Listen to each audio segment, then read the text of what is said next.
Good evening and welcome to DLP TV for Tuesday, the 15th of April 2025. And I am your host, Senator Andre Worrell, President of the Democratic Labour Party. And this evening we have an exciting program for you on an issue which touches all Barbadians dealing with education. And our topic for this evening is Unraveling the Challenges in the Educational System in Barbados. Now, the educational system in Barbados faces a number of challenges, resulting in the perception of many Barbadians that it is underperforming and not creating sufficient citizens who are fit for purpose and easily integrated into a rapidly changing world. What are the challenges facing the educational system in Barbados, and what steps can be taken to address these challenges? Our focus will be developing a modern educational system that captures, molds, and shapes the imagination of our children to embrace, resolve, and conquer the challenges in society. So I welcome you to like and share the page as you come on board this evening and join us for this exciting program. Like and share the page, and we welcome your comments as well. This evening, I am joined by two esteemed panelists. To my right, you have Felicia Dujon, Vice President of the party and also spokesperson on education. Also within the education sector, a lecturer at the University of the West Indies. To my left, I have Mr. Dwane Goddard, also within education, teaching at the primary level, and I believe a member of C2 SAB in the educational field for a number of years. Unfortunately, this evening, we are not joined by our third panelist, Mr. Quincy Jones, who was involved in a minor accident on his way here, and we wish him well. And we are very sorry that he would not be able to join us this evening. So I'm giving you a little chance to like and share the page, and we are welcoming your comments for this evening's DLP TV. But as we go on, let's start the ball rolling with looking at some simple mountains which really are molehills in education. And the first topic that we will deal with this evening is the grooming policy in schools. What is needed to resolve this challenge and get us quickly back on track? And I'll start with you, Felicia. Thank you, Andre, and good evening to everyone. Good evening to our viewers. And of course, good evening, Barbadians, parents, teachers, and most importantly, our students, because I believe our students are also our persons who have an interest in some of the kinds of policies that are being designed for them. What do I think, and what do we think from the DLP's perspective on terms of the national grooming policy? First of all, it was a policy that was designed and should have been implemented correctly. And we have a problem where this government does not implement those kinds of policies in a way that it touches the lives of our students. We also have to take in consideration that our students are individuals, they're human beings, they have identities. And what we have seen is a government which tells students that you need to have your hair, you need to carry yourself and compose yourself in a particular way. And then a few years later, it changes. And so when we're dealing with young persons, particularly students that are very influential, they take all of those matters into consideration. The national grooming policy, I don't understand why they need to review it, because it's very clear. It tells and it outlines as to what is expected of students. And I believe it's very important that we understand the kinds of dynamics at play, that when we have a society, that we have government officials and persons that create and formulate policies that's supposed to guide conduct and behavior of young persons, wishy-washy. They're not sure as to what is expected of the student. And I believe it's very important. I believe one time I heard the president of the student council from Queen's College made it very clear that the policy is very clear, it's very articulated in and of itself, and it provides the guidance for school administrators. So the argument that we're seeing and what we're seeing in the public display is really a distraction as far as I'm concerned, because we all know that our children, our students must attend class presentably.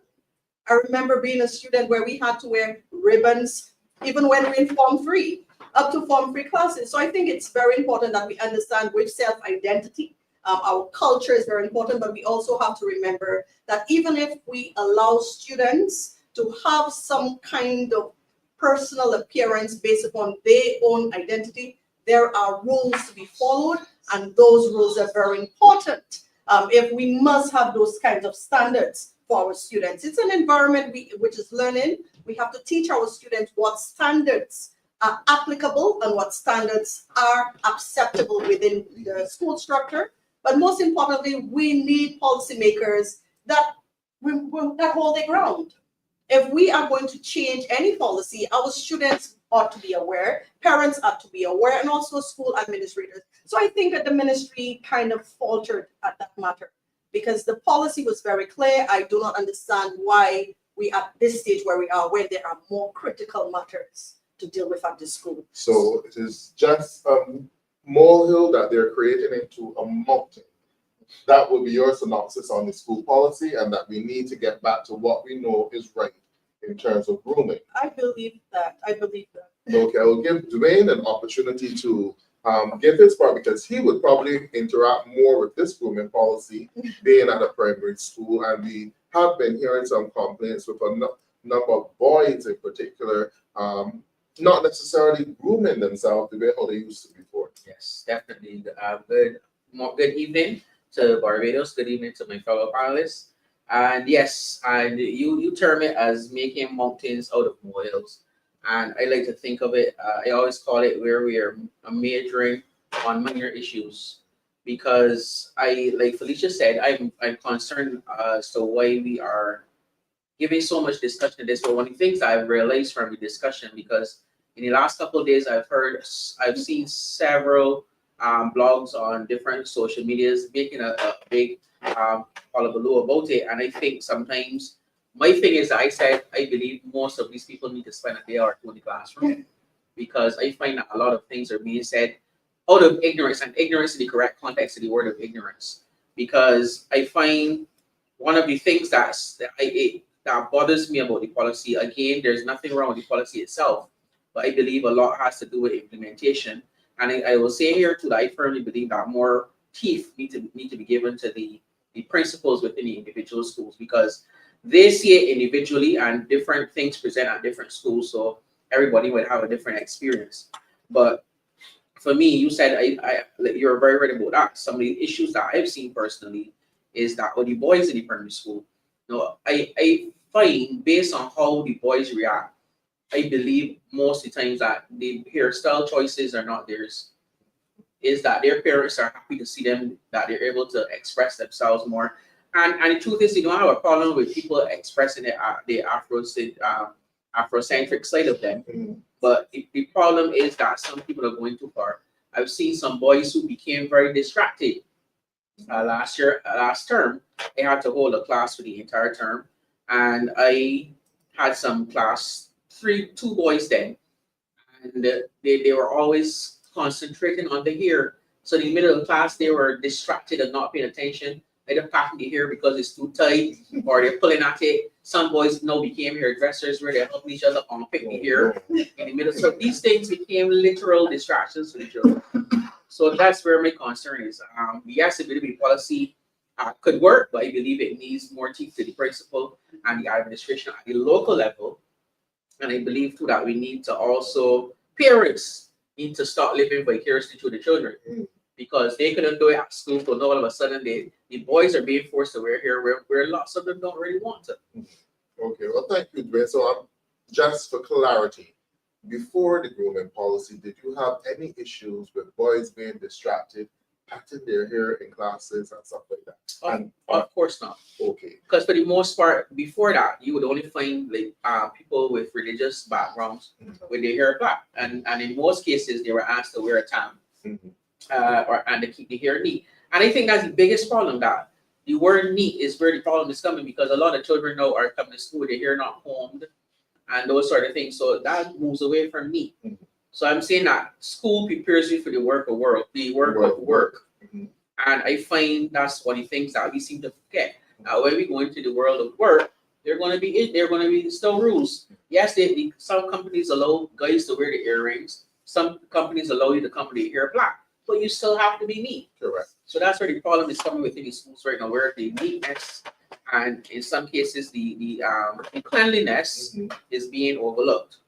And that's one of the issues that I found with the grooming policy when it was first introduced, because I thought that it conflicted with what they would eventually find in the workplace. Because there are many workplaces which have strict rules in terms of how you are to carry yourself. And then if you have a grooming policy that allow children to come through school from 3.5 up until age 18, anywhere they like, it would be a serious culture shock when you get into the working environment and you are now expected to all of a sudden conform to these standards which guides everyone else in the working environment. And we are seeing a comment here from Trevor saying that Mr. Goddard is correct. The boys are just as caught up with their hair, just like the girls, and the parents want the children to fit in. There you have it, and we thank you so much, Trevor, and I'm hoping that all of the viewers will give their comments so that we know that you are there, because this show is not just about us. We also want to hear the views of the people, and we are glad to know that you support Dwane's comments. So we've settled that one mountain, one molehill, which really, one mountain which really is a molehill in terms of the grooming policy. Why not just go back to where we were before, the standards that were there? Yes, you would allow for the relaxed standard for persons with different religious groups, and that expression. But the most important thing, it is a grooming policy. You need to have standards, and children need to look like children, tidy and presentable. Next issue that we would like to face, another mountain which really is a molehill, the environmental challenges within schools. How can we make this menacing problem a thing of the past? Are there functioning health? First question I want to ask, which I hope the answer is yes. Are there functioning health and safety committees at all schools in Barbados? I would like to say yes, and what I tell you is that legally they should be. They should be, So, because it's all yes, part of correct. the health and safety at work. From where I sit, I think all schools should have. Including on the bottom. How active they are might then be the question. Because when you think of some of the environmental challenges which we had at some schools, recently I know that Felicia was at, which school it was, Gordon? Walters, which was rat infested.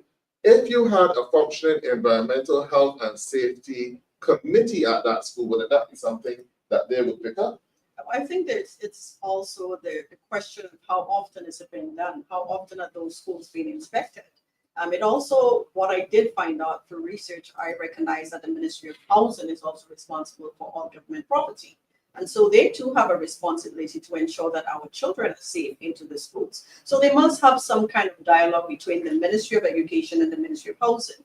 And also the Ministry of Health, because it is a health issue if we are placing our young students in those kinds of environments. And so we want the board of management of those various schools to notify the ministry, and the ministry ought to be responsible enough to know that they need to have, regularly inspection of those schools, so that we know that our children are going places that are safe for their learning, and also that we do not place our children at risk. And it was not only that primary school, there are a number of other schools. It's just that we do not hear it in the press, because I did visit another school which was actually closed because of the same environmental issues. And I believe that it is about time. It's almost 7 years that this government has been in power and has the reins of government. And I think it's about time that we cannot be continuously speaking on those issues. We have had ministers of education in and out, and that continued kind of problem continue to exist. So I believe it's about time that they take this matter seriously, because this is our children's nation's children. And we cannot have them in those kinds of environments. And it's very frustrating for parents as well, because you can almost imagine every time that the school closes, parents have to leave their work, some students have to work online, and of course we have the challenges with online learning with many students. And so all of those matters, they do not understand that it's a time consuming. And if the children do not make the time in terms of their curriculum, it affects them. It affects them with their grades. It affects them in terms of how they socialize with their colleagues. And of course, you can almost imagine that we have the school meals program in an environment which is unhealthy. So all of those matters are very serious matters. I think that the ministry, we need to take greater look at that. But also we do understand that there is funding allocated.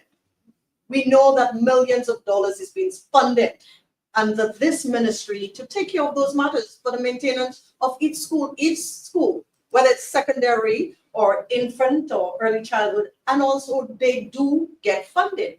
So the question is, where is that money being spent? Or is And if it's not enough, then why did it take them so long to recognize that? The reality is that our children are the ones being affected by when these matters are not being addressed. And I want parents to take a very serious stance on such matters. We cannot have our children in such environments when we know it's at a detriment to their health. And Dwane, do you think that these environmental challenges are something that any right-thinking government should be easily able to put behind them? Yes, you know that there may be situations which will flare up on a one-off, but you should not be in a situation where you have schools closing week after week after week. I agree. Because I want to approach this at two levels. Because there are lots of the issues that can be fixed beforehand. Because my thing is things like coage, for example, rat infestations, those sort of things. They have to be a underlying cause. Like rat infestation, it means it brings some into focus. Probably there are issues with how your garbage or waste and stuff be. And then things like coage. We get schools that are closed every year for coage. Yes. Why is the coage still the past year above the school? Where college is also a reportable offense as well. Correct. So these things like those, I put squarely on the ministry, and I think that they have to take a greater responsibility of dealing with those things. Because like Felicia said, one of the biggest problems is when you have to close a school, like you got to take into consideration parents don't know that they just drop you off at 9 o'clock, and by 10 o'clock they're asked to come back to collect you. But then I look at this from a different level that a lot of people don't seem to take into consideration as well. But the external factors now which cause school closures, because we're thinking about things like fires being lit above the school premises and creating issues. Then we're talking about things like I know about a primary school which a stench was coming from the school because of a nearby farm, and these sort of things. So in terms of that, I believe now where legislation and enforcement of current legislation is very important, because stiffer penalties and enforcement of fines for people, because as far as I know, you're not supposed to be burning things nilly-willy.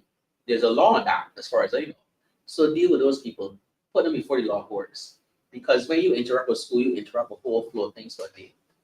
And there's a lot of teaching and learning time that's being lost. Teachers are being, and unfortunately for us as teachers, we look like we're the bad ones, because as soon as the school closed, the first thing, oh, they don't like to teach, they always open. But it's the health and safety. Yes. And inevitably, if it bothers me as a teacher, it can bother your child. Your child can get sick, and we don't notice these things until later down, when somebody has cancer. We didn't realize it was from all the problems that we dealt with before. Yeah. And raising the concern about cancer, there's another comment there that environmental challenges affecting schools have always been on the back burner. It says a lot about how much care is there for children and the country's future. Example, well, Louis Lynch. And we know that Louis Lynch was closed for a number of years because of the possibility. Yeah, exactly. And all the more reason why we need to take a proactive approach to tackling these environmental issues. If all schools should have health and safety committees, this is one of the remits of the Health and Safety Committee.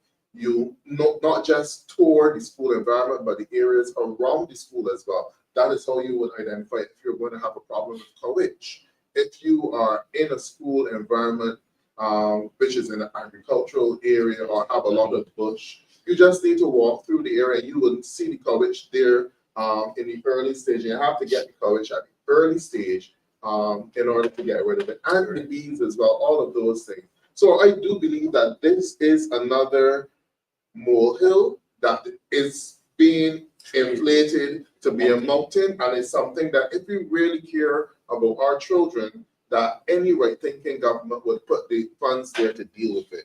Now, in looking at that, I think Felicia started to look at it, but I would want for us to take a deep dive into the estimates for the Ministry of Education, Technology, and Vocational Training. I guess it is still in the estimates because that, not the two names that they were given recently. and how the funds are allocated for things such as maintenance of property, property and plant, and asset under construction, because this would give you an indication of how seriously the government takes these environmental challenges, because the environmental challenges come because the properties are not properly maintained. They also come if you don't have the right facilities there, or if you have too cramped facilities as well. So that's where assets under construction. The furniture and fittings would also come into it as well. And so, could you just give us a quick synopsis? I have some figures here, but I will allow you to go first. Well, I think it's very interesting that we need to inform the public. We need to inform taxpayers that the Ministry of Education receives perhaps one of the highest budget allocations of $600 million. And that should tell you, and this is yearly, and that should tell you in terms of how much. So we're looking at almost sometimes 15 million for just infrastructure. And the question is, how is it being spent? And I think it's very important when we think about a government of accountability and transparency. These are the kinds of questions that we need to raise. And I think taxpayers have the right to ask those questions as to where are those millions of dollars being allocated, because we're not seeing any tangible outcome from that. We're not seeing it. We know that the money's been allocated. We know that the money's been spent, but we're seeing that our schools are not benefiting by those funding and those allocations.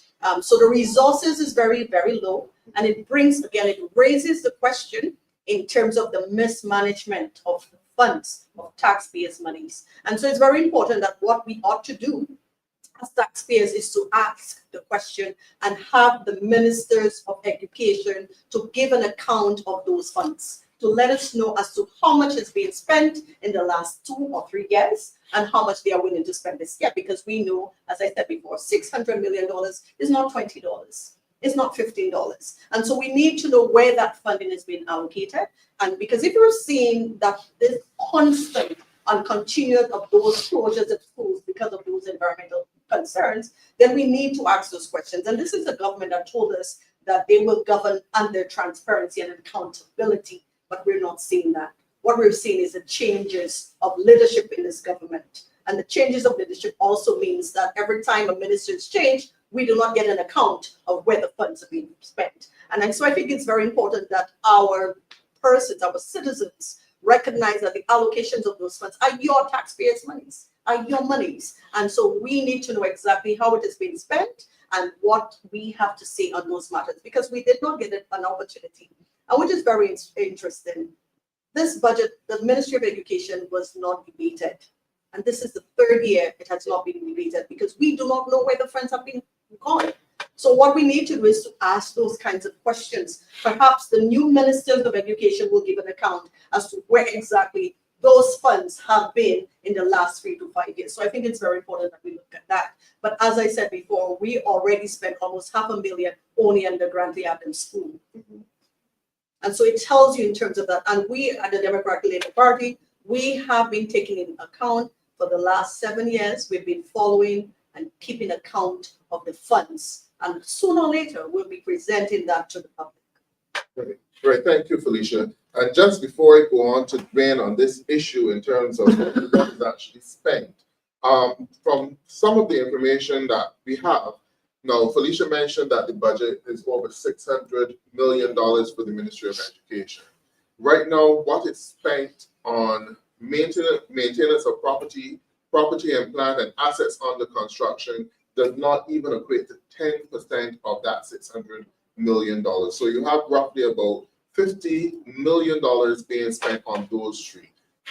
Maintenance of property, $18 million over 69 schools, 69 primary schools, and 21 secondary schools. Assets under construction, $16 million again, over 69 primary schools, 21 secondary schools, and about 16 nursery schools. So obviously these are low amounts. So what can you tell us about this, Ray? The first thing that we need to explain to for transparency is the way that the schools are run. Because in the secondary system, the schools have a board of management, and the funds are allocated from the ministry to the board, and they basically oversee the spending of the monies and stuff. Whereas in the primary system, we are run completely by the ministry. So anything that has to be done in terms of works and stuff that's done through the ETMU. I can't remember the exact stand for, but the ETMU you meet within the Ministry of Education will deal with all of the works that have to be done within these schools. And therein actually lies a problem for me, because I find that the secondary schools have budgets, yearly budgets that could be very well in the millions of dollars. About 6 million. Correct, per school. And then the primary schools now, we all depend, all 80 or whatever of us depend on the ministry itself. And those works, as you know, some of them used to be done mainly this summer, and then we had works. I'm reliably informed that works are going on currently within the schools, the primary schools, since the new minister came on board. But I find personally that it seems to me like primary schools tend to suffer, for the lack of a better word, because of having to wait till the summer to get things done, having to wait on next year's budget to get things done. And the secondary schools have a little bit more leeway, but still, even within that system, from another state that I sit in, I can see that basically sometimes they have a better opportunity to deal with issues as they arise. So wherein they can deal with things urgently, the school principal has to write a letter and hold on and wait until somebody responds and that sort of thing. So you'll see the new minister promised there will be changes to that system. So you'll see if there is any change, because the promise is a comfort to a fool. But the allocation of monies really was always concerned to me, between two sectors, the primary and the secondary. And that was always a concern. And I think that given all of the environmental challenges that we have seen within the school system, and schools being closed you had the Grand Adams School that was closed for an entire term at one point in time, that definitely the Ministry of Education needs to take seriously the importance of maintaining the school property, and not only that, but also to get the work, any assets under construction, started early within the vacations, and not to wait until 2 weeks before the school is ready to restart to be now awarding contracts or have contractors going on to the property. But really and truly, I thank you so much for that session. You are now able to stretch your brain muscles, and you're all fully warmed up. So now we can go on to more engaging matters that really should be engaging the attention of the ministry and the people of Barbados. And to the viewers, I like your comments, and I encourage you to continue to share your comments with us and to like and share so that other persons can get on board. But now we want to fit into shape our educational system to mold and shape the imaginations of our children to embrace, resolve, and conquer the challenges in society. So we'll take a look at the Common Entrance exam, the 11+ exam.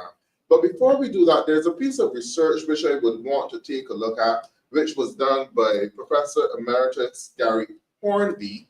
It's a whole education approach to education reform in Barbados, effective provision for students with special education needs and disabilities. And from my research, I know that Professor Hornby has also been a consultant and here in Barbados as well. And when you go through his research, majority of his findings mirror what has been proposed by the government in the education reform.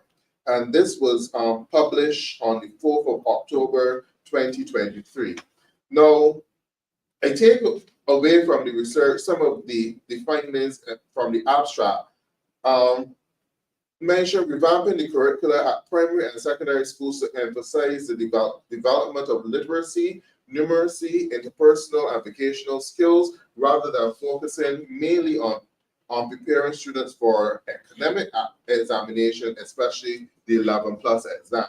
And then he also goes on to mention challenges which we in Barbados face along with Jamaica and Trinidad in our educational system. He says there are similarities between issues with the educational systems in Jamaica, Trinidad and Tobago, and Barbados. In all three countries, it appears that a high proportion of children leaving primary school at age 11 are reported to have inadequate literacy and numeracy skills to cope with secondary schooling.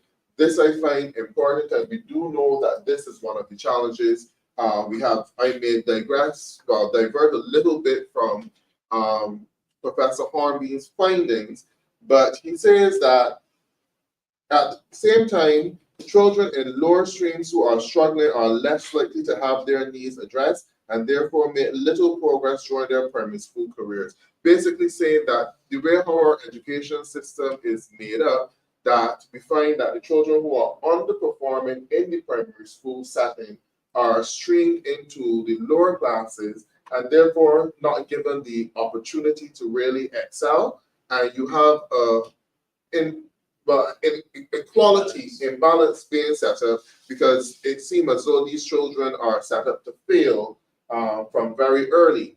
But what I would want us to focus on is whether or not we cannot utilize the resources which we have in the educational system in order to identify the challenges which the primary school children have, because this is where we need to fix our educational system, not at secondary schools, but at primary and the foundational levels in nursery school. He said it has been found that children who attend private rather than government primary school show substantially better achievement in basic academic skills. Therefore, many parents who can afford it enroll their children in private primary schools in order to give them a better chance of doing well in 11+. It should not be surprising that private schools with more middle-class intakes, superior resources, and smaller class sizes do better at preparing children for examination like the 11+, thereby increasing the inequability of the system. So what I would want to ask the panelists this evening, is the 11+ exam the problem, or is it an indication that there is a problem which we have not done enough to address in early education of our children? And again, I will start with you, Felicia. Yes, very controversial issue, very heated issue. As a matter of fact, it is what raises a very awareness, but also it triggers a lot of parents as well, because they have to deal with that reality. But from the Democratic Labour Party standpoint, we do not believe that the 11+ is the problem. It's really in terms of how we do the placement of our children and the support that children get within that education system. I believe our support system is lacking. We've had a number of discussions on that matter. We at the Democratic Labour Party have been working with our Education Commission, and we have recognized there are 5 pillars that we will be presenting to the public very soon on the education system, because we cannot look at education only in terms of examination, but also in terms of where do we begin and how what we would call educational justice. Now, educational justice is a term that is used that every person, every child, every student should have equal access and equal opportunity. The comparison with private school is a legitimate comparison. Why? Because we're seeing how do we compare what students do and how they accumulate certain grades and allocations for schools.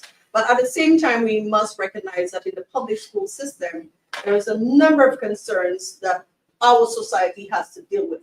We are dealing with overcrowded classrooms. We are dealing with teachers that are not given the support by the ministry. We are seeing that teachers, sometimes the teachers need the kind of support from the ministry. And what we're seeing is that that support is not there. And from a Democratic Labour standpoint, we are there to support our teachers, not only in terms of as a profession, but to see them as individuals. And I think because I'm a teacher as well, I understand what it is to, in a classroom setting, in a learning setting is very important. So the 11+ is not primarily because assessment will always be there. It's how do we provide the support for students. So you have a child in a class that may not understand a particular lesson or whether it's in math, English, composition, whatever that it is. But when the child is completed with the day's session or the day's lesson, does that child receive any kind of support within the education system? We may give the child assignment, but when the child gets home, is there any support at home? So there's a number of facets that are happening that we as a society have to recognize. So I believe that though the offer is correct on some matters, I think there's a multifaceted aspects that we have to take in consideration. There are more concerns that we need to take into consideration. We have to take in terms of the parents, we have to take in terms of the environment. If you have children with rodents in schools, I am trying to figure out how will that be possible when the rodents are running all over the classroom and children have to learn, or which, or classes are closing, or classes have to be resumed online. So all of those factors we need to take into consideration. So for us, I believe that when we look at it in terms of early childhood, I think it's very important. I did hear that the new minister spoke about the Montessori approach, but also Montessori approaches is really for a particular age group. So there are different approaches in terms of teaching and learning approaches. And I think it's best so that to see what works within our context, what works within the various age groups is very important as well, because every individual learns differently and we have to understand that. Some persons are more visual, some persons are more practical. And so we have, I would say, some philosophers that teach in terms of education, the philosophy of education, that teaches that some persons are very experimental. So you have children that will learn by visual, some will be in terms of the motor skills. So all of those factors are very important. But I believe when it comes to assessment is where we have the concerns. So for us, from the Democratic Labour Party perspective, we will not be dismantling the 11 plus. What we will be doing is to provide the support that is needed so we can identify when a child has a problem from day one. So one of the factors, what is happening, and I think the writer and the author did highlight that we are not using the data that is available to us. We're not using empirical data or evidence to make policy decisions. You have a child say in reception, the child comes in reception. There are certain things that we haven't tested the child. We test children for hearing and everything else, but we don't test the child's altitude for learning. And so all of those matters are important. So if we see a child is not doing well, say in reading or literacy or numeracy, that data is in the child's report. And so what the ministry should be doing is to flag that student and to provide that student with the support. And which is very interesting because I had that conversation very interesting. At the university level, students have a lecture and they have tutorials. And we're dealing with students, adults, and adults. They need the intervention that is needed. They have tutoring. But what happens to a child? What happens to a child? A parent cannot afford lessons. And I do believe that the Democratic Labour Party is on the right path where we are looking to provide the support for each child. And we are saying that every child has the capability to learn. They may learn differently, but every child has the capability to learn. And what we will be doing is to ensure that the child has the support, the teachers have the support, the parents have the support as well. And all of those factors are very important because we have to look at teaching and learning as a community base. It's not something you're just learning in the classroom, but also for something that it's lifelong learning. So the basics are very important. We have to teach that. The different teaching methodologies are very important as well. But at the same time, we ought to understand that the 11 plus is not really the factor. What is important is how we get children where we expect them to be. And so that also means that in terms of what is the target mark for each student, what we expect students to do in maths, we notice that students are failing in maths and English. So that should have told us, we've known that for many years. What have we done? Have we changed our teaching styles? Have we changed how students gravitate to the lesson in and of itself? Because some students may love maths and English. This is what we do at university level. Some students are very good at physics and chemistry, while others are good at writing and pause. So all of those factors are very important, and we have to identify that very early so that we'll be able to provide the child with the guidance so that at the end, we do not place all students that fail in maths and English in a particular classroom and not provide them with the intervention that is needed. Okay, thank you, Felicia. I see that we are getting some support. I saw a comment that said the 11 plus is not the problem. There are about 2 comments that said that. And then there was one in terms of raising issues like the size of the classroom. So that's why we'll come to Dwane now because he deals with this on a daily basis. So we are really now pointing the finger at you, Mr. Teacher in the primary school setting. So tell me, Do you agree with the points highlighted? Is 11 plus a problem, or is it an indication that there's a problem from before, which we need to address? And how do we identify those problems? It is not a problem. You say that up front. It is not the problem. And I'm glad you called me Dwane, because I always tell my colleagues at work that I'm not Rumpelstiltskin. I cannot turn straw into gold. I think sometimes that's what's expected of teachers, because we're given nothing to work with and we still expect to produce results. Another thing I once heard was that teaching things, when you look at teaching, it looks like you're have a 21st century mind that that you're operating with in an 18th century building on 19th century furniture, and in some cases you're using 16th century methods of delivery of the education. So that basically sums up how education sometimes is dealt with here in Barbados. But when we look at what Felicia spoke about, I think the most important thing that she mentioned there was the support system that teachers are given.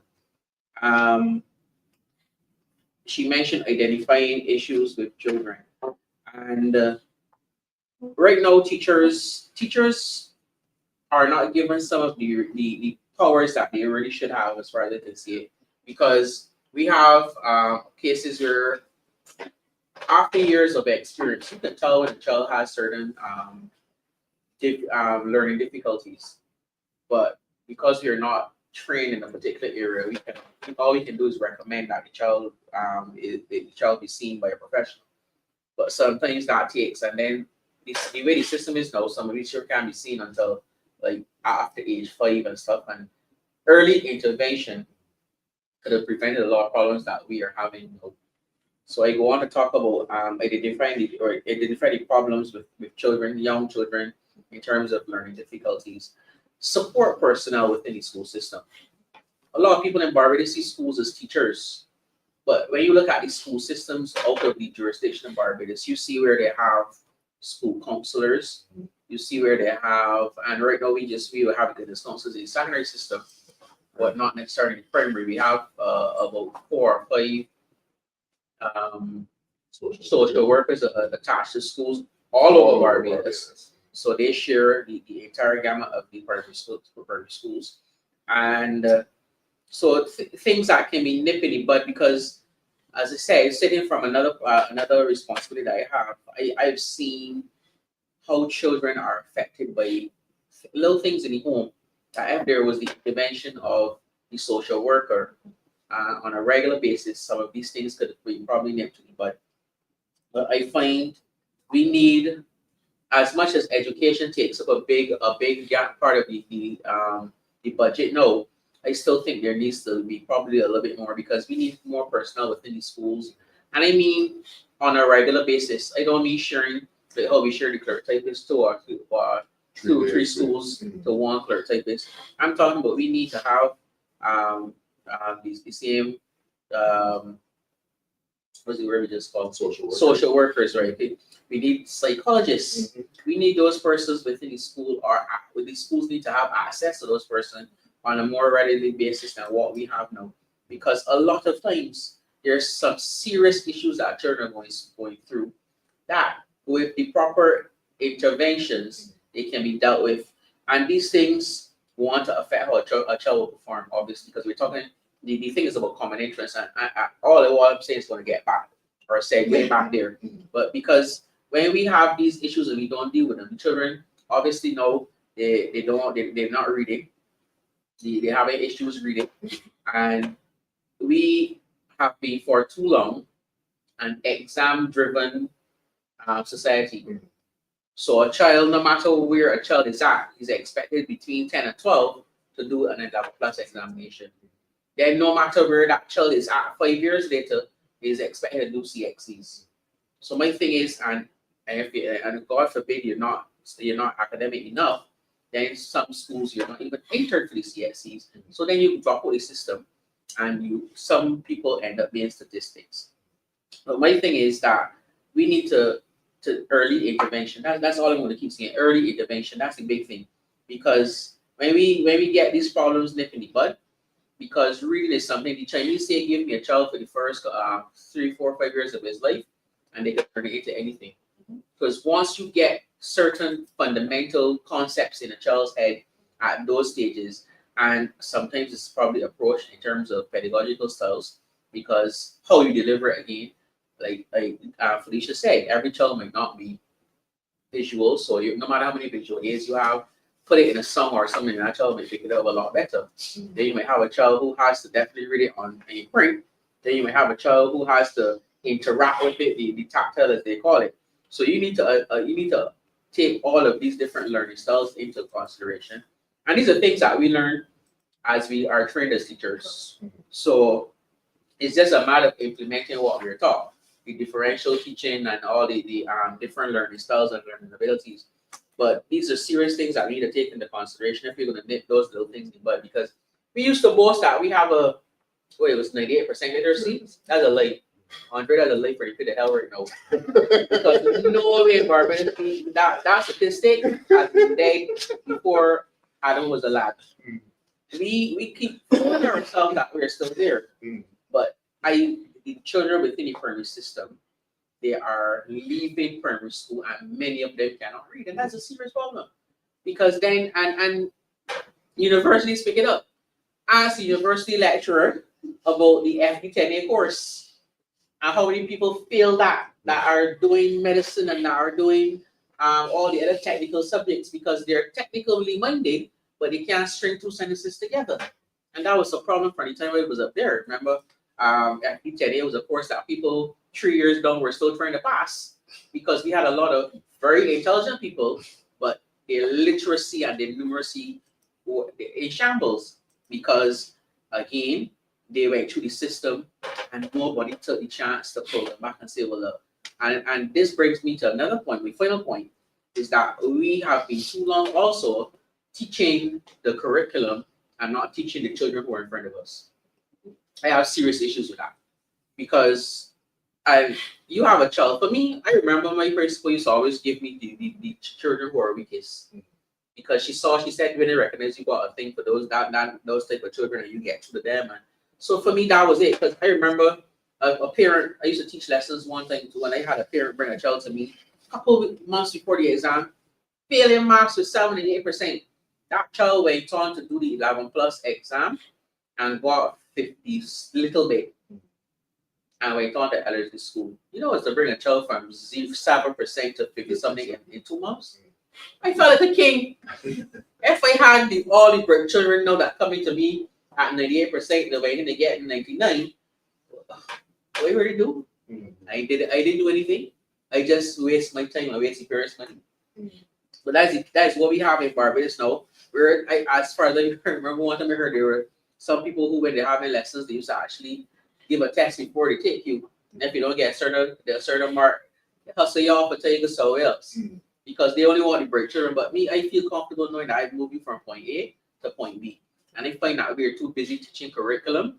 And a caveat for all those people out there who keep saying push everything. Because a lot of people keep saying additive curriculum. What are they going to put it? Everything is additive. Teach it in the schools. Teach it. You want to do this? Teach it in the schools. But teach it in the schools. But where are we going to put it? The curriculum already overloaded people. So when we get to teach the maths and English that they always crying about. But reading is life. If you can't read, you can't conduct business. You can't, and people are gonna take advantage of you. That's the thing I'm always telling my students. Like when it comes to tables, I tell them tables can follow you all your life. Learn them. Don't waste the time. You got to know them, or people gonna rob you. You go in a shop and you get by your own change, you can go smiling like a fool. So I'm always do the right thing. So nip these problems in the bud and deal with the issues, the fundamental issues. Teach what the child that's in front of you. So if you come to me and you can't read and they go back to the word books in class 3, do it. But then, if we were all doing it, I shouldn't have to do that at class 3, because that would be done with that nursery. But unfortunately, that's not how the system goes. Yeah, we're going to spend a little bit more time on this, because I saw some interesting comments there that I would also want to get into as well. But this is a very important part, because we need to get this right if we are to fix the problems within our educational system. And one of the comments that I saw mentioned is in terms of the speaking about mixability classes. And I want to hear the views from both of you which is the view that you really cannot have mixability classes if you have such large classrooms and the teachers don't have enough time to get around to explain things at persons at different levels. Felicia, you want me going first, right? No, no. All right, just one more before we to add on to that. Why are you pushing a person to do an exam that you know that they're not ready for? Because and then I answer those two, but then I want to go back to nursery. But answer those two first.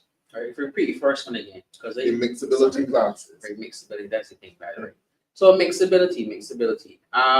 Again, it goes back to resources, Andre, and I find that's where we're lacking in most times, because they're not wrong with mixability classrooms, you know. There's nothing absolutely wrong with the concept. But you got to provide me with the personnel, the teaching assistants, all these things that we do. Because if those persons are absent from the process, it defeats the process. So don't put. I had a whole 2 classes recently because of people out for different reasons. It was sports term, so people were at the stadium, people were up, and I had a whole 2 very small classes. But when these children came together, I felt like I had the whole school in front of me. And then on top of it, within these classes, there were at least 2 autistic children. And these children, they're fairly intelligent in their own rights, huh? And that's when I actually told the principal. I said, because one day I had this child and I was going through some nursery rhymes and stuff. This child sat down next to me. He doesn't keep quiet. I pulled him next to me, he sat down, he stood up next to me, and you heard the child singing all his from memory. I was like, this boy really intelligent. So we sometimes, that's just a side, but we sometimes label children so wrongfully but he was there doing the things and he was singing the songs and everything. I'm like, yeah, we sometimes really label people wrongfully.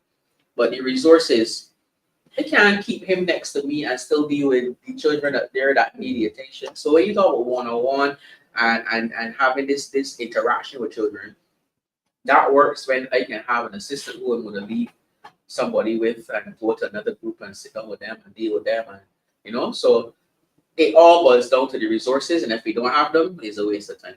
But as I said, nothing wrong with the concept. I like it. We got a lot of students out there with exceptionalities, as is the new terminology, and at both levels, because I find that one of the levels that we forget, which came up at the conference for the BUT today, is that we always forget that there's another extreme exceptionalities, that the ones who are very gifted. We always look at the lower end, but we sometimes neglect the children who are sitting bored in the classroom because they are way past the others, and we're neglecting them as well. So we need to look at both. But how do we cater them? Yes, you can cater our lessons, because again, we are taught to do that in our Erdiston, where we can have different, but then when they have my groups, and they have an autistic child running from the classroom, and they have to go behind him and come back with him. Well, we need the assistance. It cannot happen with just a teacher in the classroom. And like I said, the personnel would have to be there for those concepts to work. Felicia, your any thoughts on this? I would agree to some extent, because what you tend to find, we do need the resources in the classrooms, and at the same time, you do not want to be prejudiced to any child. So if the resources are there, then we should allow it. But also you want to look at the severity of the child's learning disability as well, or gift, or the gifted children. So you'd want to take that into consideration. But I may want to add that with a government that has not taken those matters seriously, they have not taken such concerns about the holistic child, who the student is, and how we can take the student where that student needs to get. So these are very, very serious matters that we need to look at. But while you were speaking, something kind of ticked as well, is that the fact that in terms of parents and providing that support for parents, I think there are times where parents come in and they look at the student's grade just before they do their term class exams. And sometimes parents do not get the time to go in and meet with the teacher to know where the child is during the term. So I believe that, and I think we will have the discussion, the use of technology, the use of data, where a teacher may have the opportunity to insert that kind of information to see where my child is going, not just at the end of the term, but during the term, what is my child doing in terms of math, English? And I know it may be, and that's where the assistance for the teachers comes in, so that a parent does not wait till the term and which is a conversation we'll have later on, because some parents still have not received the grades for their students as yet for this term, for last term. And so that is a concern. But I think they should have that continuous assessment so that you know how your child is doing. You can have the conversation and dialogue. And also we need a system in place that the teacher, if the parent cannot go to the school, the parent can, send the teacher a gentle message. How is my child doing? Why the grades are going low during the term? So all of those factors are very important. And so I believe the most important aspect, and which we have already looked at from the Democratic Labour Party, is to provide that kind of support. And we're not just saying it because we want talk words and we just want our buzzwords, more or less, because that's what we're seeing right now. We're just hearing a lot of buzz all over the place, but we're not seeing real changes are happening within the education system. And so the Democratic Labour Party, as I said before, we will be sharing the 5 pillars which will deal with our students and various other areas which we'll bring to the public. So we have been working, we have been taking notes of what is happening, the concerns of parents. And most importantly, we must remember that our students are our clients. And we must serve the very same way we have clients in our hotel sector. Our students are our clients. So we must provide the support, the facilities, and so that they have a very good learning experience. And I think that's what is very important, because even as adults, we remember our experiences in primary school. And as far as some of us may remember, even infant school. And so it's very important that those experiences shape who you become as an individual, shape who you become as an adult. And so I believe it's very important to look at the holistic person and to ensure that we apply whatever types of technologies, whatever kind of data analysis, what kind of evidence-based interventions, because I think that's what is needed, more intervention within the school system. Because what we're seeing is that we're hearing the ministry is saying one thing, but then we're saying nothing is really happening. And I do not want to say nothing to do that, but we're not seeing tangible outcomes within the education system. And taxpayers are paying too much. With the high taxes, all they expect is that we do well by our children, and they do well by their children. I think that's very important. Yes. Okay. Right, and I think too that we also need to bring the role of the parents into this as well, because we're dealing at the primary school and the nursery school level. And a lot of what they learn at this stage is done through reinforcement, in practice, memory, rote learning. Yes. So therefore, things like homework plays a part in all of that. Correct. So at which stage should the school be contacting the parent to say, well, I noticed that your child did not do the homework? Do we get a lot of instances of that where a number of children return to school and have not completed their homework? And how is the school system equipped right now to deal with that? Well, let me take that to another level. I won't be facetious enough to say that some cases now they're not even too sure if they're giving homework. So some people may not actually be giving homework because parents don't know any better. We have a lot of cases, especially during COVID. People had stopped giving some assessments basically because the parents were doing the homework. Yeah, so I don't think they did realize that we know when they do it because obviously we know the child in front of us, so we know when something different comes before us. But we have a lot of cases where parents help more than they should.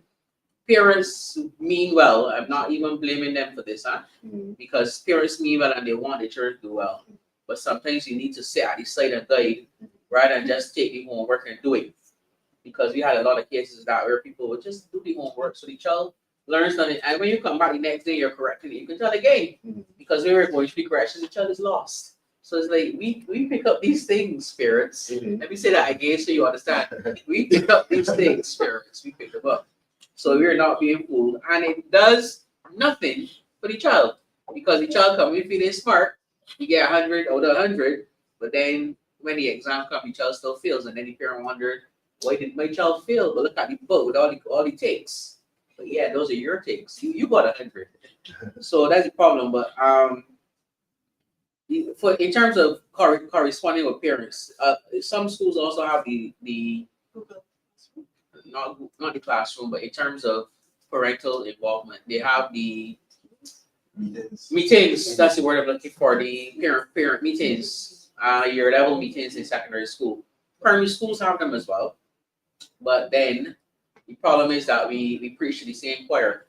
So the head people that we need coming in to have these discussions don't always make themselves available. So I would use this platform to encourage parents to take serious attention to your children's education, because it is not just a case where the teachers are teaching, but as Andre said just now, Senator Worrell, we have to reinforce what the teacher does at school. It has to be done at home. So if you expect your child, and I'm going to go a little further to say, check some of the statistics that the guy mentioned here before. He spoke about the private schools. And don't tell me it's because they're rich or because they're well off. But look at the difference within those private schools at the parental involvement. And then you will see why those children are successful. The parents go to they go everything in school call it PTA meeting, they're there. The school having a concert, they're there. The school having whatever, they're there. And again, don't tell me about finances, because my parents were poor and they went to everything as well. But my thing is, we have to, and it impacts on the child when they keep saying that, hey, everybody else want me here, but mine want me here. And those are things that parents need to consider. So when you see those things, and pay attention, don't just wait until the report comes home at the end of the term, like Felicia said. Your right as a parent is to go through the books. So the books are coming home every day, but you're not checking the books and you're not asking questions.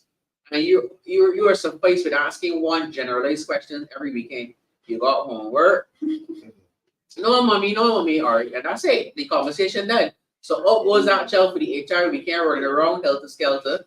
And that time Mr. Goddard left homework 6 pages long. Come back in Monday morning, sir, I didn't get to do the homework. My mommy was like, mommy, what I thought do the process?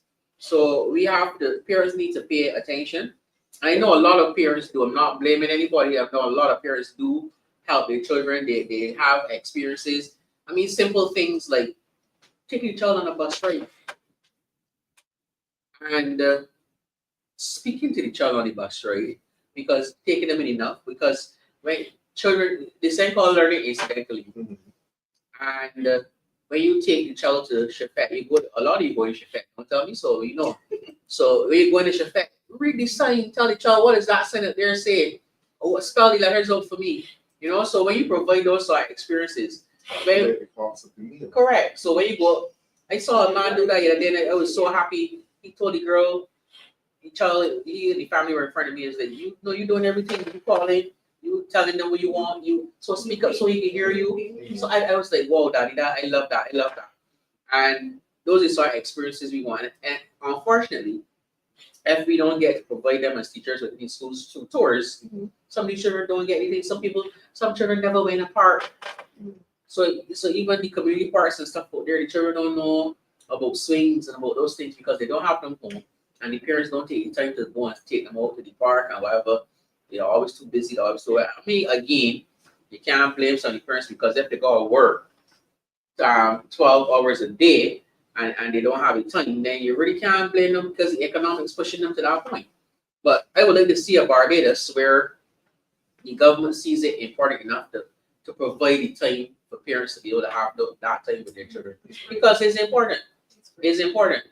So when they don't get it, and there's a lot of problems that we have in society stem from that home relationship. When that is missing, the mind's not settled enough for us to teach them.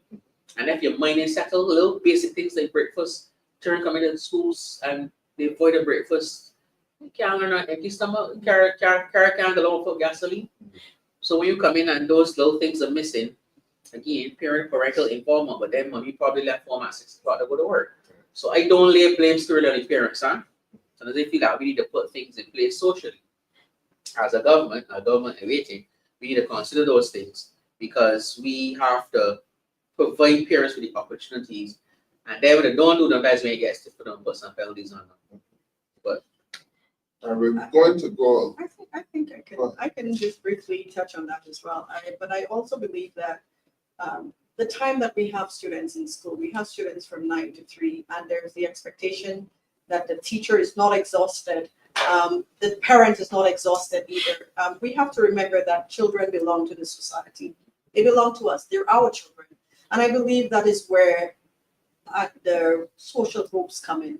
The Boy Scouts, the Brownies, they come in. And I think we have to look at the way that those individuals that really care about our children, that they could step in and help. Because not, as I said before, not every parent can afford the lessons and things of that nature. So if the children are already in the school environment, perhaps we shouldn't have school as long as 9 to 3, perhaps a 9 to 2.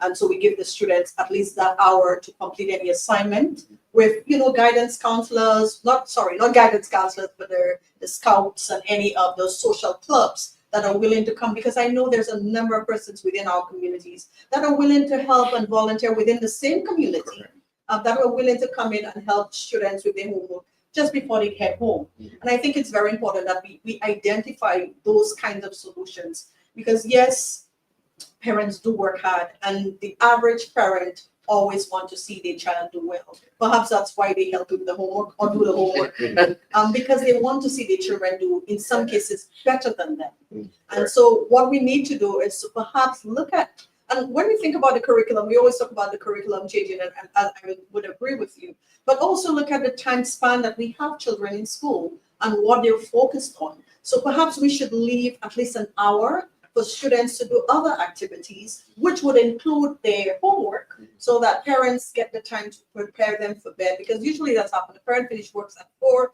By the time they go for traffic, it's 5, 6. It's time for dinner. It's time for bed.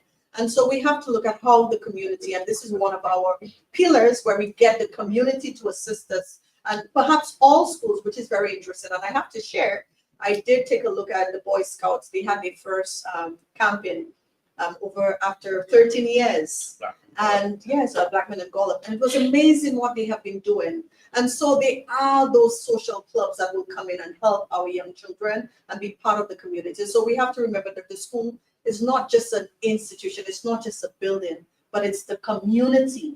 And I think the Democratic Labour Party, we are working towards that, where we will try to get more clubs in schools, more volunteers, give them a stipend. We have so many university students, retirees out there that are willing to give back to our students. So not allow our students to falter on the wayside, but provide them with the help and assistance. And our main emphasis is to provide the support for parents, because there's this idea that there are parents that will know the new maths, I would call it, or the new writing structure and things of that nature. And it is our responsibility to be there and provide that support for them.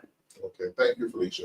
We will get back to, because we're not finished with this, but I just wanted to share a little bit more of the research in terms of a need for a reform of the education system in Barbados. And again, this is research from Professor Hornsby.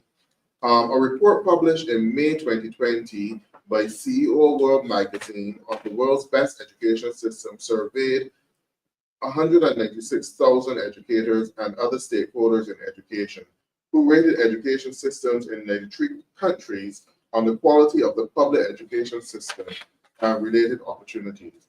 Barbados was ranked 79th out of the 93 countries. I certain that this would be a surprise to many Barbadians to hear that. Well, Trinidad and Tobago was ranked 58th, the Bahamas 74th, and the Dominican Republic 78th. Clearly, this indicates a need for change in Barbados, as for many years, the proportion of government budget spent on education has been equal to or greater than that in many other countries in the region. So one would not expect such low ranking.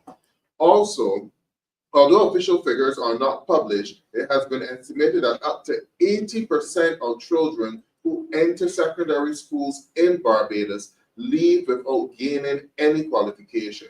In contrast, the figure in New Zealand, for example, and this is where we may digress a little bit, where there has never been an 11+ examination used to select children's secondary schools, this is around 20%.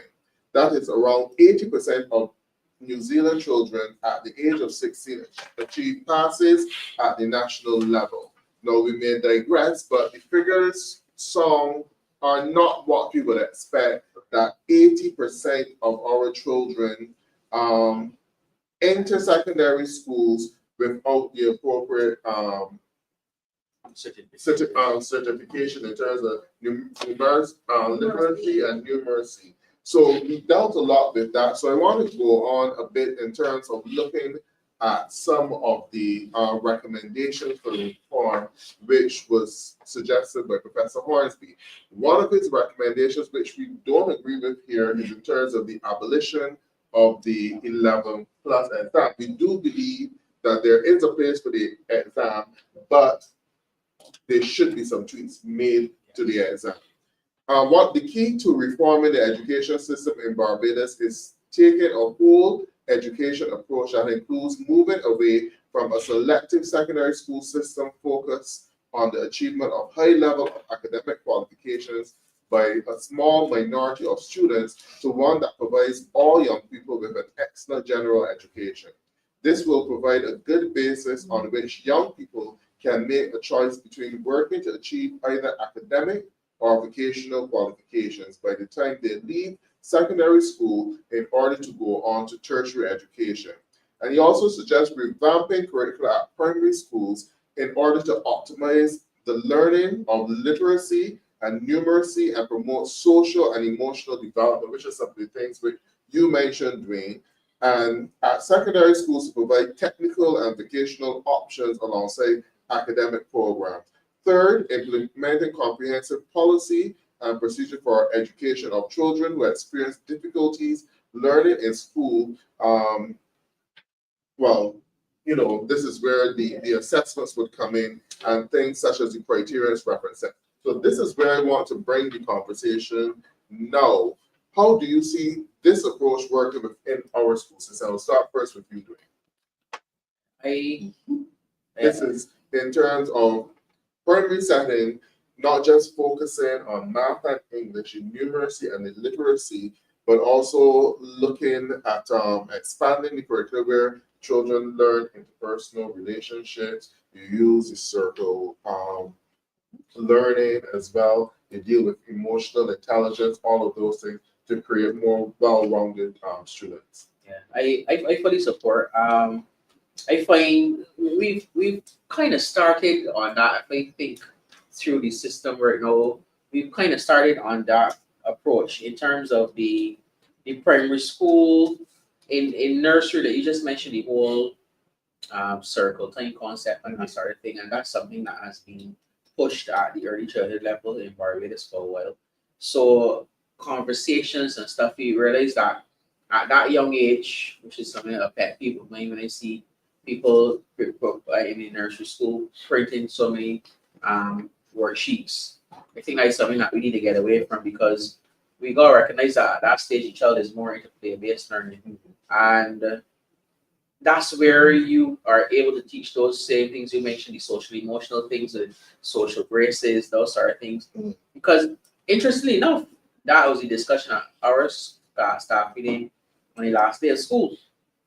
Some of those basic graces that we learned as children at that stage are going now, because we're not probably taking the time as educators to really do how we were taught in terms of by rote and that sort of thing, and the repetitive sounds. I remember in my first couple of years of teaching as an early childhood educator, we had a song for everything. So you got to pick up garbage. There's bits of paper laying on the floor. You got to go to the bathroom. It's bathroom time. It's bathroom time. You say to go home. You sing it. You're ready to go. So every single activity within the school, there was a song, and the children learn these things through the music. So there's, and like I said, I use the term, there's no incidental learning.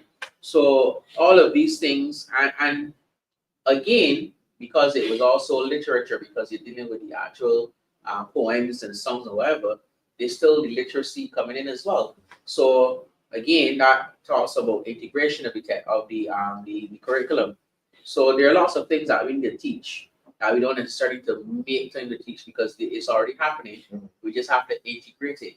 But sometimes we see it, as you said, yes, now the mountain and molehill concept. Sometimes we see it as a mountain, it's just a molehill that we can step over easily, because these things are already being practiced.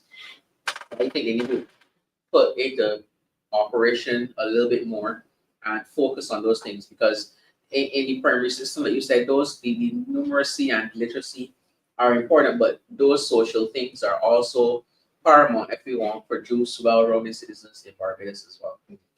The secondary one was what again? You mentioned the secondary. Well, introducing vocational training. Yes. alongside So right. So academics. again, that's it has been started as well. CVQs, NVQs, and you find a lot of schools now, even with outside of those two, they got a lot of schools that are introducing the barbering and the cosmetology and those sort of things because yes, we recognize that all children will not be academic, but everybody got a skill. Everybody has a skill. And all we need to do is to hone in on those skills and show the young people how we can make money of this skill. Because we want you to be well-rounded citizens, we want you to be producing students, citizens of Barbados. So we don't want you to be out there and having to depend on people. We want you to be able to depend on yourself. So in every case, we show you how you can use your skill to do something with it. So like I said, they're I call them, I should probably say what they are. National vocational qualifications and the competency, right? So we have to, and they're recognized in the Caribbean. So it's something that you can go out and work with. Unfortunately, a discussion came up in some group recently. Can't remember where it was, but the conversation came up about if they should, or was it on? I think it was on the youth thing. Yes. About if you should be able to use those same CVQs to go on to do further study, but. Which I say which can be done because you can have a CVQ up to a professional designation. Correct. Because left to it by itself, I would have. But then that's a point. I didn't think about what you just said. But you're right as well, because I was saying that left to it on its own, a competency and a skill is saying totally different academic. So even though some people might go on after the learning the CVQs and stuff, and they might at some point in time come to the point where they won't want to do a master's or something, you couldn't really equate the two. But then there are also skills based, where people get, what's the word for it when you're doing the exams? Internships. No, you get the hours. So let's say you work and you got your experience, so you can then use that as part of. So you understand me, right? I can't remember the terminology now, but.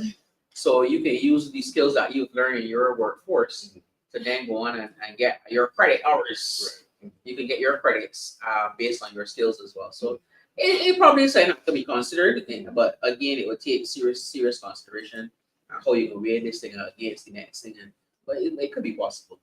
Yeah. We're going to come on to dealing with the education and the sector, and I'm going to allow Felicia to get on in terms of this reform that is needed at primary level before we move on to the secondary. Well, yeah, I just read an article that says that China will be implementing AI in all schools from the lowest levels. And these are concerns that we need to look at in terms of where do we see our students in the next 5, 10, 20 years.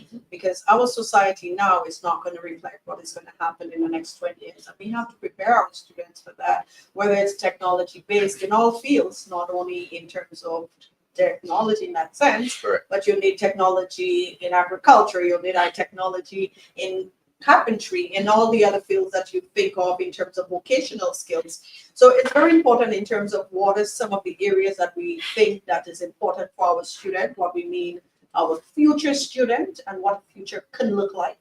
And I think as a progressive party, and as a party which has had a vision for many, many decades, I believe that these are some of the factors that we will look at. So in as much times when we hear about curriculum reform, I think they're very core courses or core areas that students need to focus on, because you will need it in every aspect of life. You will need math. There are some philosophers that believe that you will not understand the world if you don't have math.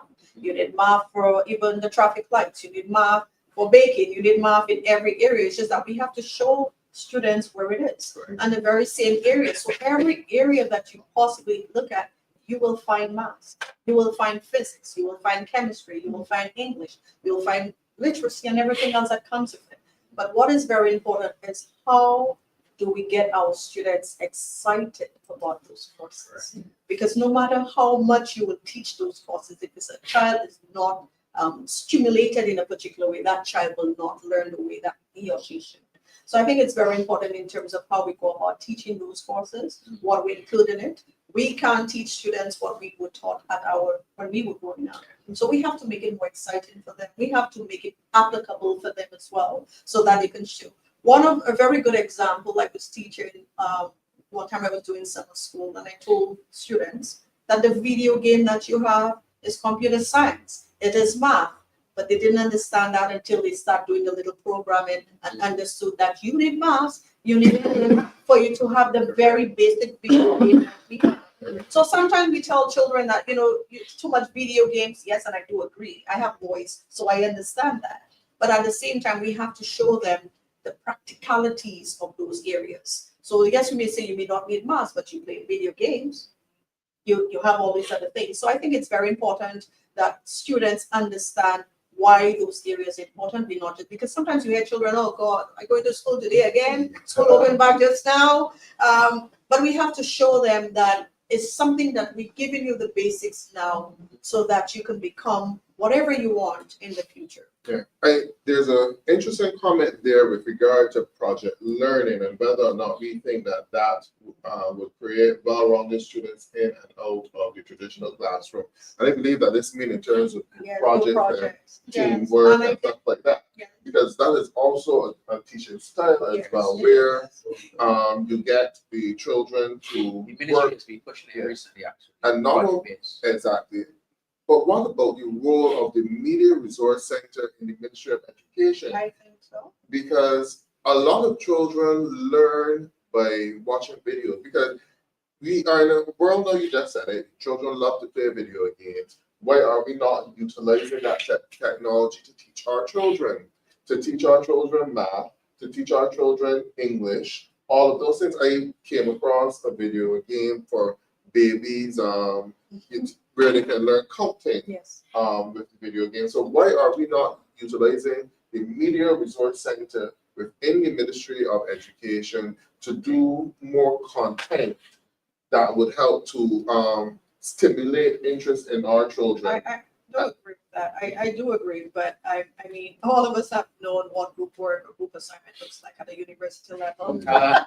Scary. But also, you want to look at the advantages and disadvantages. So I think it should be complementary to what is already happening in the classroom. I did hear the minister speak about it, but they just throw ideas out there. But how is it going to be implemented? Are we going to just add certain aspects of the classes? Would it be for agriculture? Would it be for technology? Would it be for English? Would it be for writing?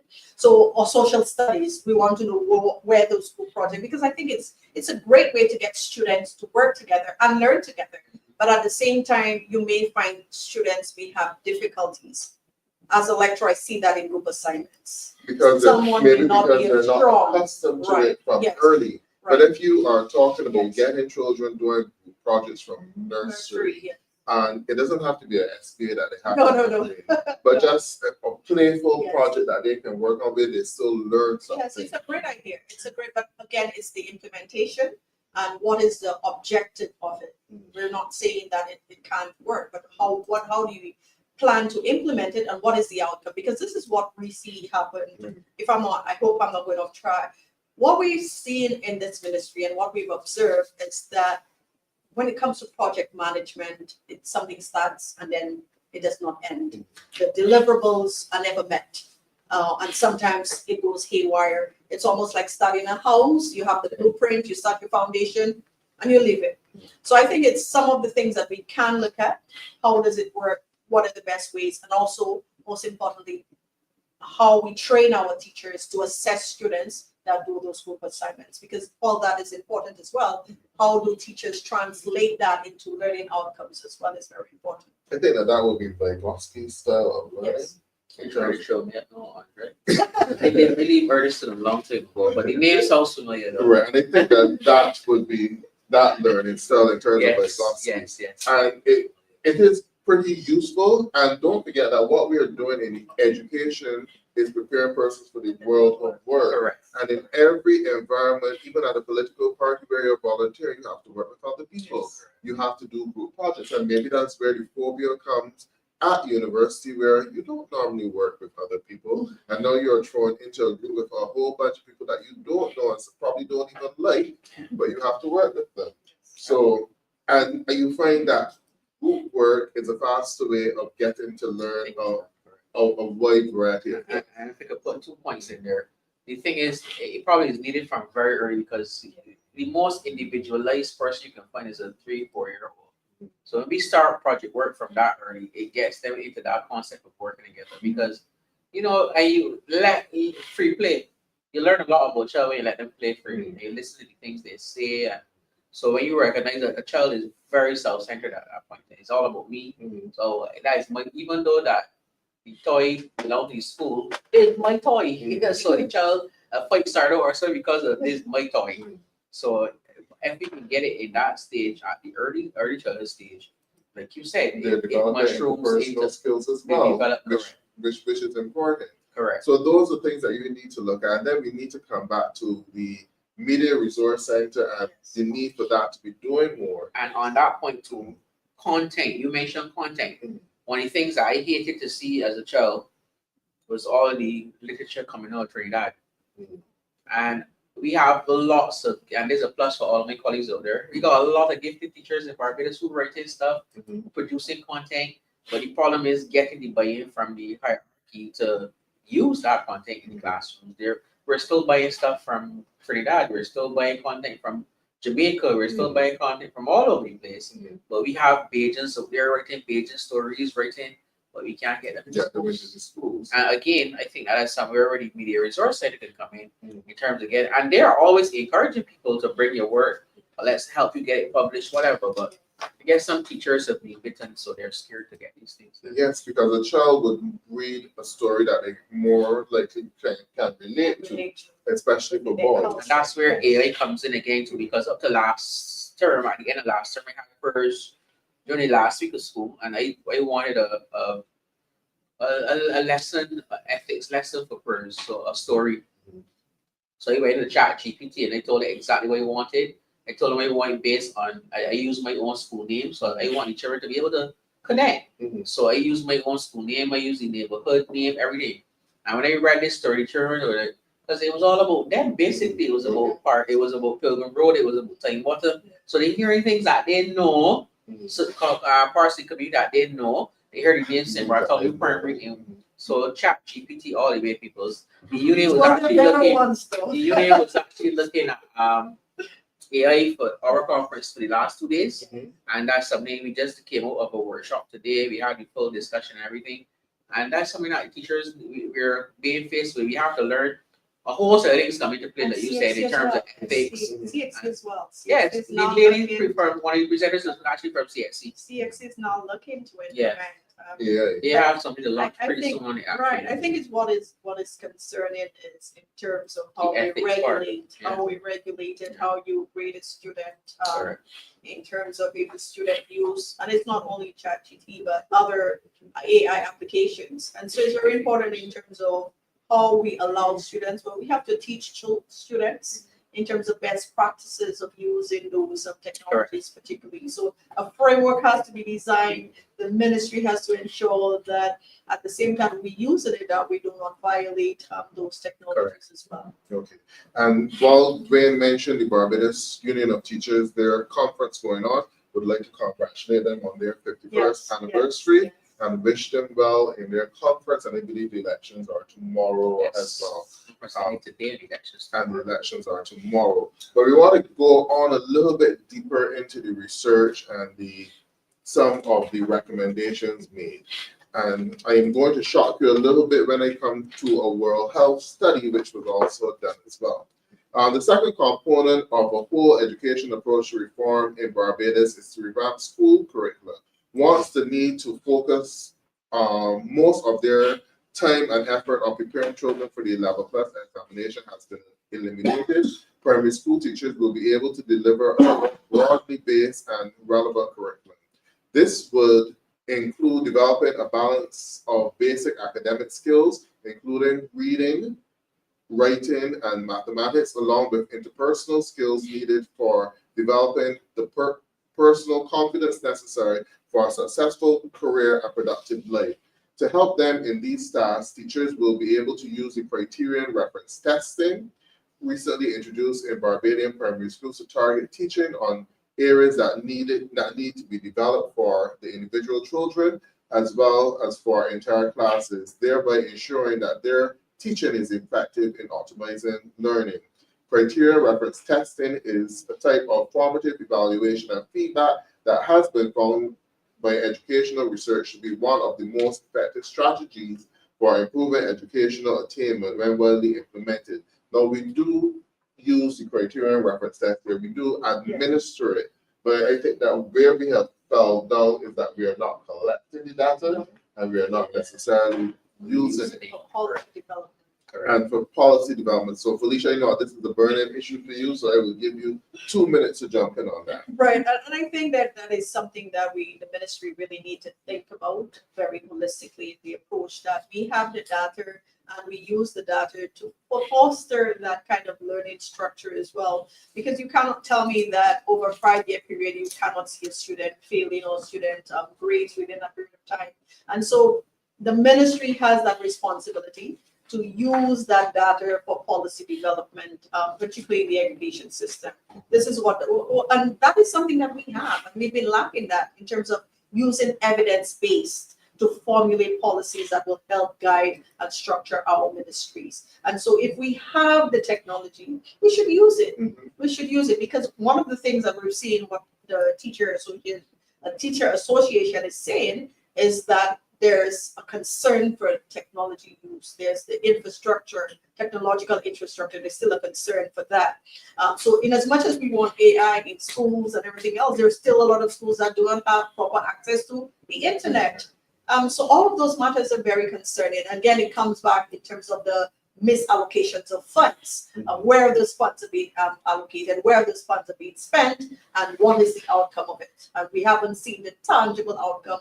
So imagine spending millions of dollars, and those money and that funding has been wasted because they have to come back and say, well, we can't do this and it's not working out. Let's try something else. So I think it's very important that the ministry start taking those matters very seriously, because of the kinds of research that is showing us that we are lagging behind because we are not using evidence-based policies to guide our decision making.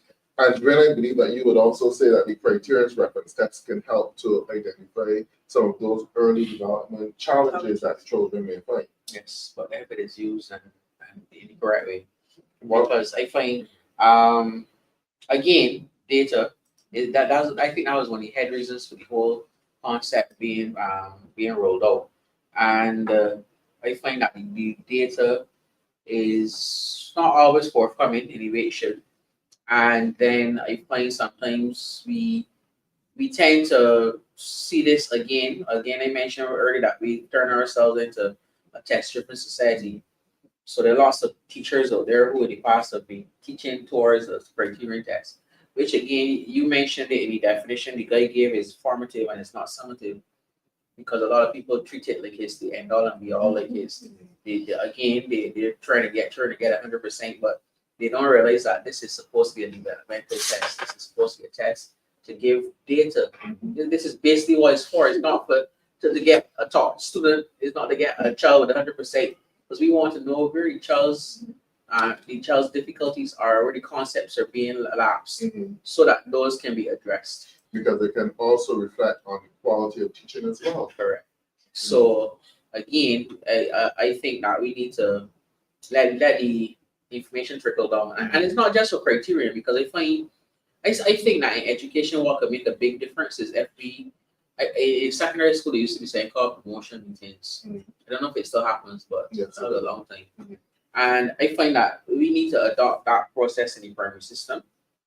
But it would take the ministry spending some time to give schools, the teachers, enough time to do it, which might mean taking home mature, but they also which would play it on the happening.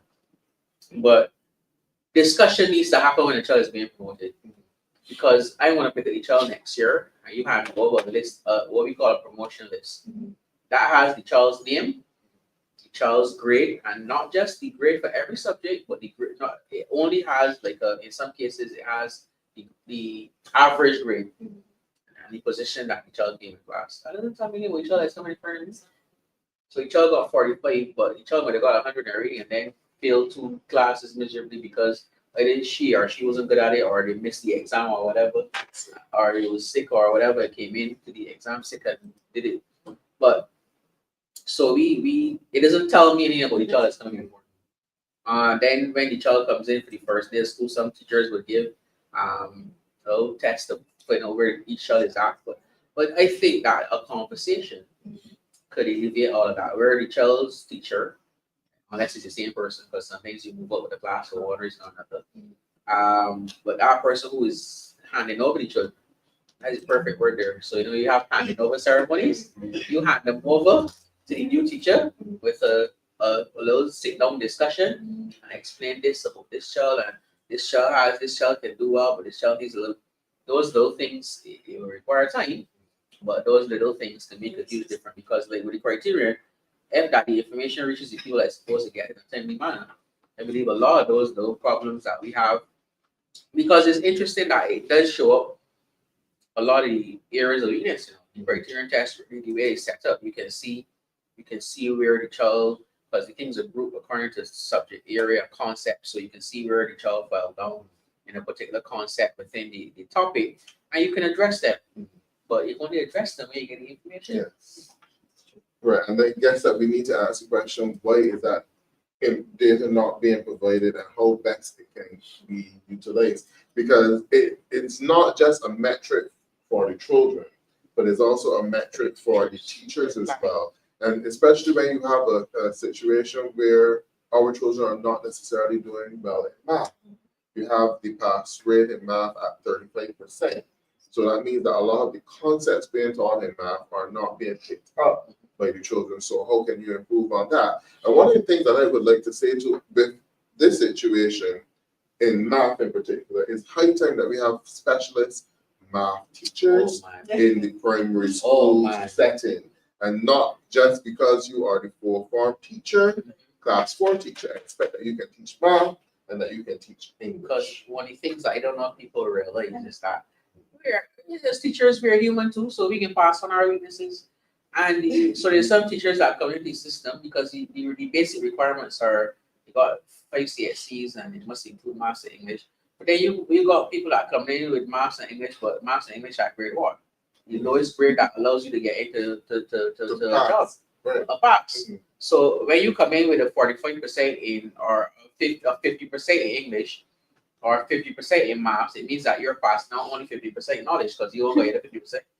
So when you go before a child now, you have this deficiency, you're passing on that deficiency. So I always say in the secondary school, but mind you, I know for instance, like at my school, my former school, I'm not there anymore. They had tried that once. They were specializing. We're primary school teachers, they were allowed to teach you. But then the problem was behavior, because you know when you specialize in those, the onus is on the children to get the teacher, and not the teacher get the children to get primary. So we had cases where sometimes there was a lot of cases of disruption behavior-wise by the children. But I find it is a pet peeve of mine. I think that specialization to a certain point, because you can't do it for every subject, and it can work in that you might have a specialist in maths and English, and you just swap classes. So that you can have at least the core subjects. You should have specialists in those areas, and the other subjects, everybody can teach those. But you cannot have like me. I can't teach in art. I all I can do is bring things with the color, because I don't know nothing about art. I cannot even. I tell people in life, all I can draw is a conclusion. I cannot draw. My aunt, I think I picked it up from my aunt. My aunt told me she get in trouble at secondary school because she can draw a stick, man. So you see, my family, we are very deficient in art. But mind you, I have an artistic eye, but I can't draw to save my life. I can't tell you any. I can probably tell you about mixing colors and that sort of thing. But when it comes to that, I'd be worst person. So I got to call on resource persons. If I was a class teacher, I could not do it myself. So I got to call on resource persons to do that. So I don't fool myself. I know where my weaknesses are. So when you put me before children to teach maths, and there's some teachers out there in the primary system who have to teach maths, but I hated it at school. So you passing on that bias though? Correct. So these are things that we really need to address. Now we're coming down to the last 20 minutes or so of the show, and I want to invite the listeners to like, comment, and share, and keep us involved. We just have one more page to do of this research, then we go on to some other issues or problems plaguing the school system. Now, we already discussed it, but the main point in this research is to expose the students to ways in which they will focus on developing soft skills, including teamwork, communication, time management, conflict resolution, problem-solving skills that employers consider essential for being successful at work. Because at the end of the day, the education system is really preparing students for the world of work. Also, teachers will be able to use strategies such as circle time, personal development, and peer support programs to create positive learning environments that prevent disruptive and violent behavior, reduce bullying to a minimum. So all of these are challenges which we are facing now. So yes, if we can expand our primary educational system to where when the children leave the primary school, you know that they grasp the literacy and the numeracy skills, but they also have these interpersonal skills as well, these life skills that will help them in the world of work. But so we need to get there. We really need to ask the question. A government that came in 2018 and promised educational reform, and up to this day, 7 years later, and millions of dollars down the drain pipe, we have not been able to see any tangible evidence of educational reform. But we can see problems plaguing the school system,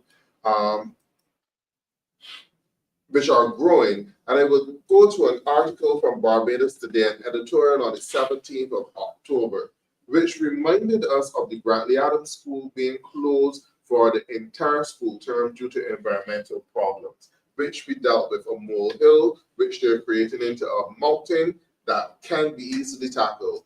And it also said that over 7,000 students between 2010 and 2022 leave without qualifications, and that the students impacted negatively by virtual classroom during COVID-19 pandemic, and yet still for a whole term, students at Grantley Adams had to do their learning online.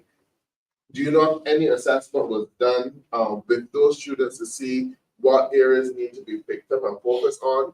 How many students were actually online for all of their classes, and the classes which there missed, opportunities for additional classes? Will these students have an opportunity to have a summer school program where any areas where they fell behind? Because this just happened. Yeah.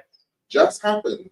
Any areas that they fell behind in, that they'll be able to get refreshers? Or are we creating another batch of students to fail the school system? Well, we can only know when we see the results. And that's what usually happens. When the results are out, we will know how those students were impacted. But I did remember that they had some remedial classes for those students. But we also have to keep in mind that some of the students, it was their first term, and they were using those new tablets that had so many difficulties and challenges. And so what we would have to do as a party is to just take note of the data, what is happening, and to advocate on their behalf. This is what we have been doing on behalf of the people of Barbados, is to intervene by advocacy to ensure that we speak loudly on behalf of those students and their parents and teachers as well, because teachers were affected as well. And so such matters, it was one of the most devastating matters dealing with schools, and having those students during their first term, during that time, and that constant telling us, well, yes, it will be reopened, and it was never done. And I think that kind of transparency really gave parents a sense of distrust in the Ministry of Education. And I think what is happening now, from my preview, is that the new minister is now trying to gain or regain that trust. But I don't know. I do not know. I really do not know, because they're seeing the same problems emerging. And all we're getting again is just the buzzwords, and someone is saying this and someone saying that. But I believe it is time that the people of Barbados recognize that it is their taxpayers and our children are failing, because the persons that are responsible for them cannot do what is required of them So it's very important that we understand that factor, that those persons are charged with a responsibility, whether it is 3 or 4 new ministers, that it is their job. We understand that those ministers have been there for only a month, but the expectation is that we have to treat our clients, which is our students, teachers, and all the teaching staff, with the kind of integrity. Anybody who comes to work, they don't tell you, well, I've only been there for a month or 2. You're getting paid. Yeah. You're getting paid a ministerial salary. And so the expectation is that we do the job that is required. And so in most of those cases, I believe that the advocacy is important. And yes, the Democratic Labour Party will continue to advocate on the behalf of students, teachers, parents, and the community on a wider basis. And then we also have, Dwane, the issue of primary and secondary schools being closed last term as a result of the environmental issues which we dealt with earlier. And one of the things that I think that we should be doing in Barbados, we are doing it right now with the crime statistics, but we really should be cataloging the number of hours teaching time lost at schools. I agree. Because, like you said, and it's a case where both teachers and students are affected. And some people out for days, and trust me, there's some that don't make the media too. But there are lots of schools closed for different reasons, and at the end of the day, the children are not receiving the instruction, or even if it is long enough that they implement the because I think there was another school that had to do the online for a day or two because of environmental issues again. But again, with so many children not accessing the online, what's really happening? Well, what are we doing with those ones who don't have access to internet in homes? And trust me, COVID proved that to us as ITCs that yes, it is plausible to want to do these things. Yes, you need to be adept in technology, but that is where the grim reality hit home that there are children living in homes. We talk about devices, but there are children living in homes before electricity. So if you go electricity, devices ain't work. Or even if you get them plugged in for a day or so, they can work for a couple of minutes and they're done. So those things need to be addressed. Where you can, when you provide those things or have them in an area, at least an area in the community where we're about to talk about community centers, a couple DLP TV shows back. Or those community centers, that's where they get the importance again as well. Because we need to provide some place where if it can't happen at home, if it can't provide it, and to me that is not impossible, because you can provide packages for the at-risk students where they can get the little dongles or whatever. There are different things that can fix that. But again, it takes money, but we need to make sure that our educational theme is that each child matters, and we need to live that. We need to not just say it, but we need to live it.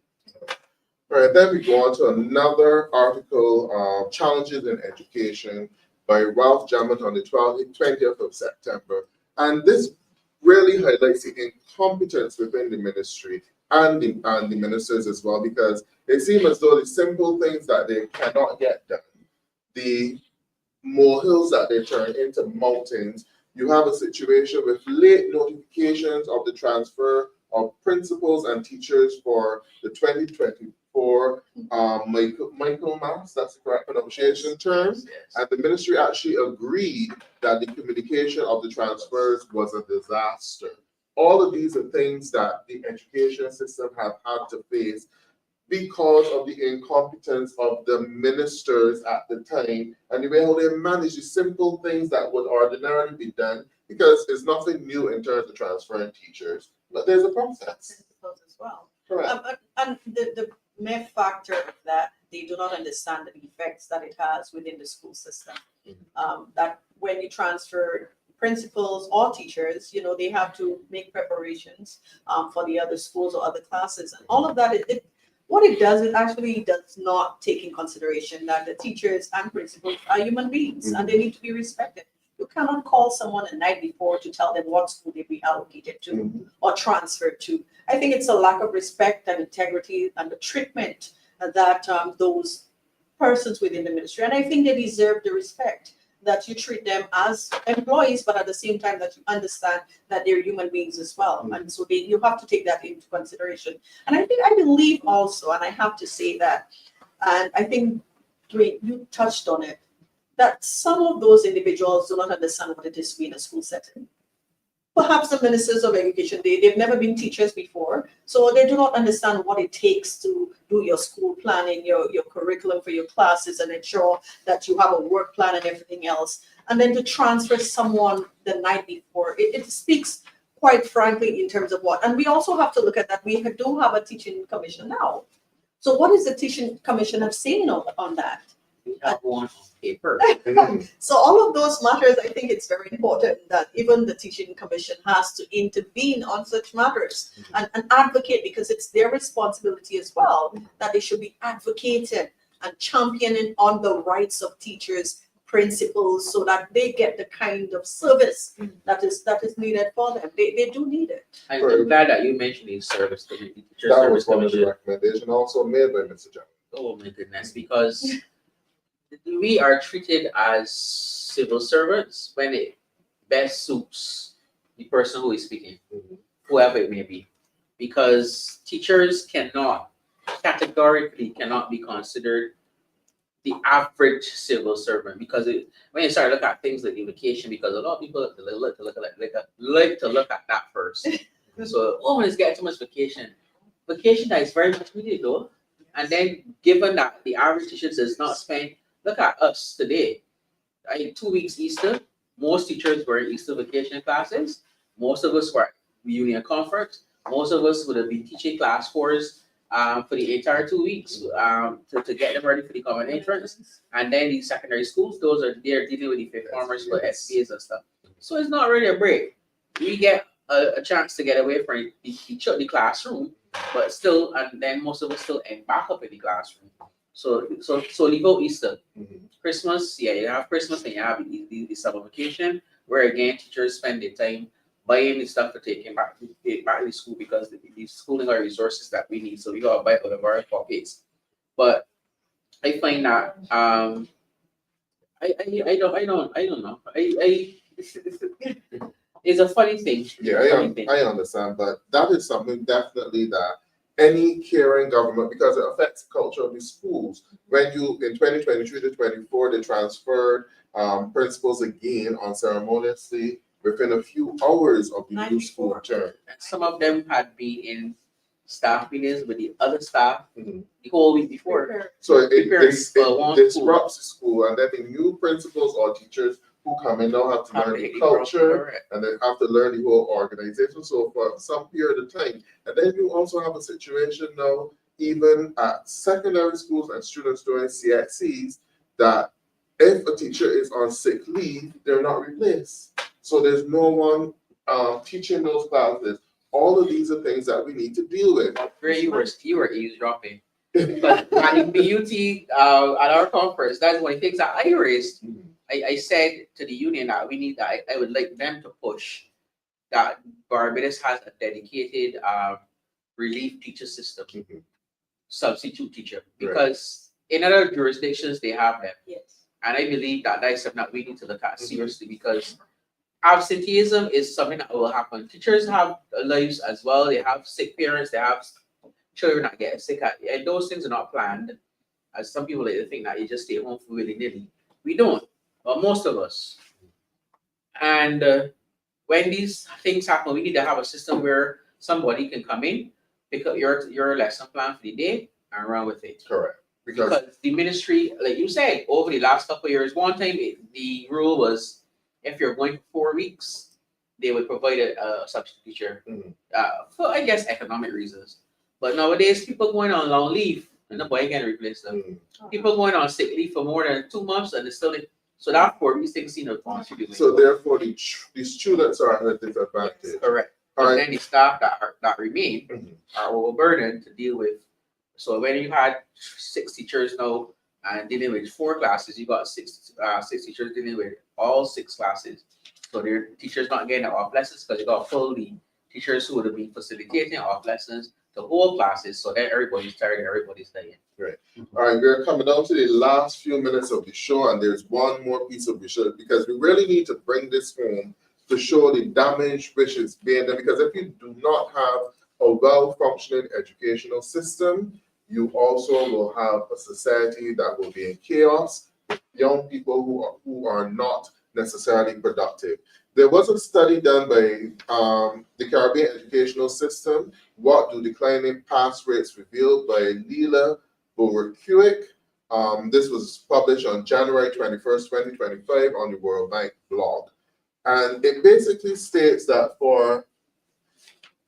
it's a litany of woes within the educational system in the Caribbean and also Barbados. It states that when students across the Caribbean received their Caribbean Examination Council results last summer, a concerning picture emerged. Only 4.9% of students, close to 200,000 students for the Caribbean Secondary Education Certificate exam, passed 5 or more subjects, including mathematics and English. Particularly alarming is the low success rate in mathematics, with just 36% of students passing that subject in 2024.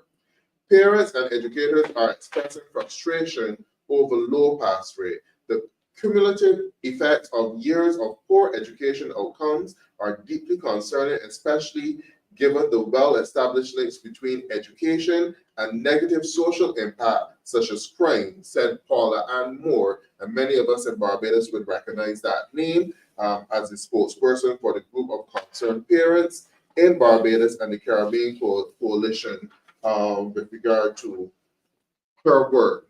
And interesting, I'll repeat it again, the cumulative effect of years of poor educational outcomes are deeply concerning, especially given the well-established links between education and the negative social impacts such as crime. And we know that we are currently going through a crime wave in Barbados. So what are the implications of this crisis and are far-reaching? Without strong foundation in basic skills, students are unable to acquire higher order competencies required for more complex critical thinking, problem solving, and creativity, skills that are essential in today's knowledge-based economy. And our focus is preparing our students to be well prepared for the modern day world. This has a direct impact on economic growth and development, and as a poorly educated workforce is less productive, less innovative, and less able to compete in a globalized world. Then you come to inequality in access to quality education. Adding to the challenge is the persistent issue of inequality in access to quality education. Many students attend schools that are under-resourced and face challenges such as overcrowded, underqualified or demotivated teachers, and often significant levels of violence. The inequality perpetuates cycles of poverty and limits social mobility. Those who attend elite schools are more likely to perform well in national exams, gain access to tertiary education, and secure well-paying jobs. In contrast, the majority struggle to pass exams, limiting their opportunities for advancement.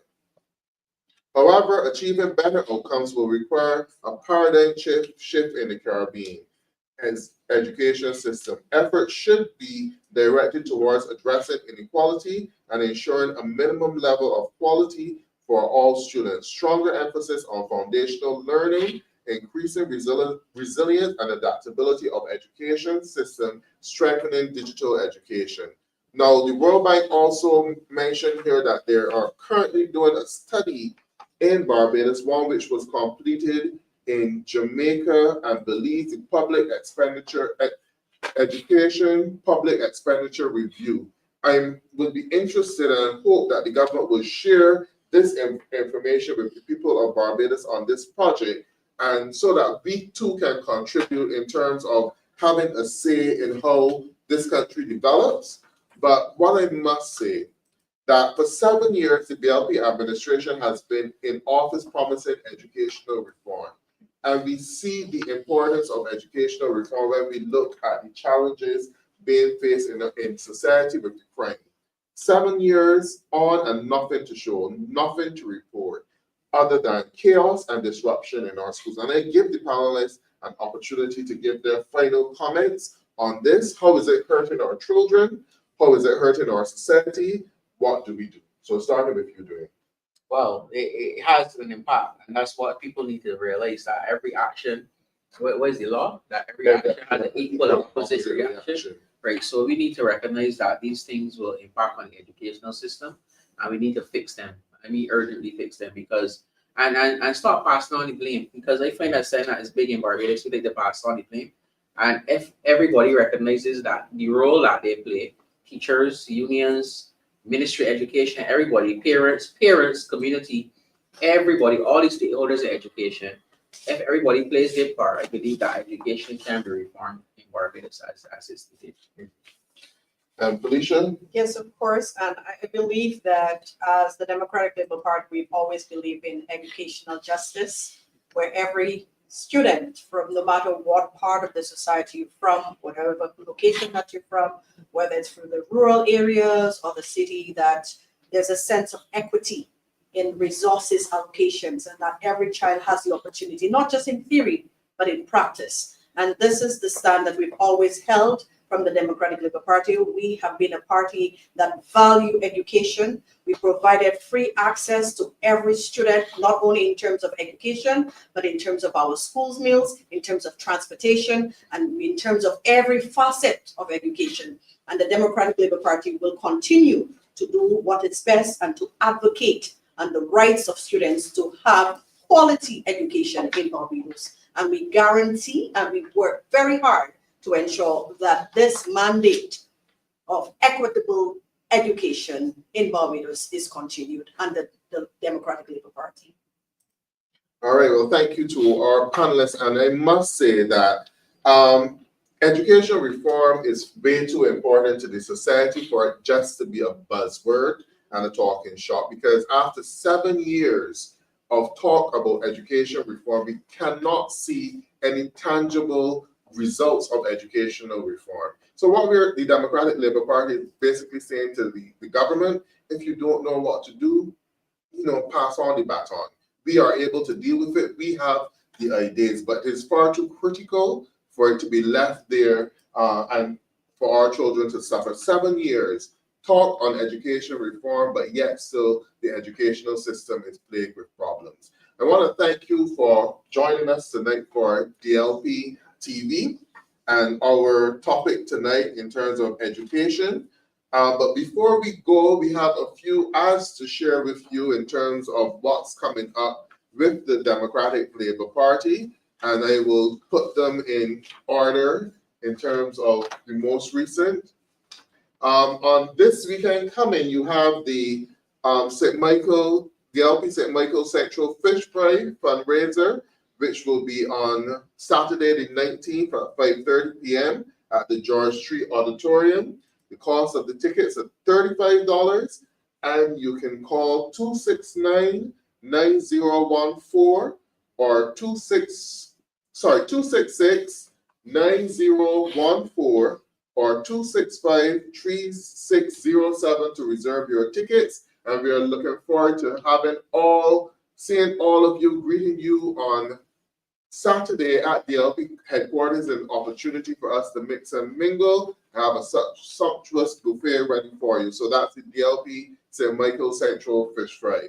Then, as you know, the party is celebrating its 70th anniversary, and that will be on April the 27th with the theme Honoring Our Legacy, Embracing Our Future, Fortified by Faith. And we'll be having a 70th anniversary church service at the Restorations Ministries International, Gunsight Road, Britons Hill, St. Michael on Sunday, the 27th of April, starting at 8:30 p.m. And all are invited to join with the Democratic Labour Party, honoring our legacy, embracing our future, fortified by faith. And just to show how kind and giving we are, the first person to message the actual date for the formation of the Democratic Labour Party will receive 2 free tickets for the luncheon this Saturday. So you can comment the date, the actual date for the formation of the Democratic Labour Party, and you will receive 2 free tickets for the St. Michael Central Fish Fry on Saturday coming. So as soon as we see that, we will announce the name of that winner. The date of the formation of the Democratic Labour Party We are celebrating our 70th anniversary with a church service on Sunday, the 27th of April at 8:30 p.m. at Restorations Ministries International. Then we have the Turn Down the Pot and Come, a day of family fun, mixing and mingling, hosted by Senator Ryan Walters and the St. Michael Northwest branch. Their picnic at King George V Memorial Park on, I believe this is the 11th of, no, not 11th, the 4th, Sunday, the 4th of May. They Turn Down the Pot and Come. So invitation extended to everyone. Turn down the pot and come. You see the poster there online. Sunday, the 4th of May. And you're asked to call 230-2549 to reserve your spot for this family fun day and picnic hosted by Senator Ryan Walters and the St. Michael Northwest branch. And we have, right, the first person will be Miss Bonita Medford with the correct date of April 27th, 1955. So Bonita, I will get in contact with you so that you can get your 2 tickets for the fish fry on Saturday. So congratulations to Bonita Medford. The next event we want to promote will be Mother's Day Scenic Ride going to King George V Memorial Park. This is being organized by the DLP St. Joseph branch, and the buses leave Grantley Adams School at 10 a.m. and stop will include the St. John's Parish Church and the Lighthouse. The costs $30 for adults and $15 for children. And you can also have an opportunity to enter a $5 raffle. I believe that there's a number on the screen for you to contact. 827-4724. Right, 827-4724 to reserve your tickets for the DLP St. Joseph branch Mother's Day Scenic Ride going to King George V Memorial Park on Mother's Day, the 11th of May. So you have quite a few DLP activities coming up, and we look forward to seeing all of you participate.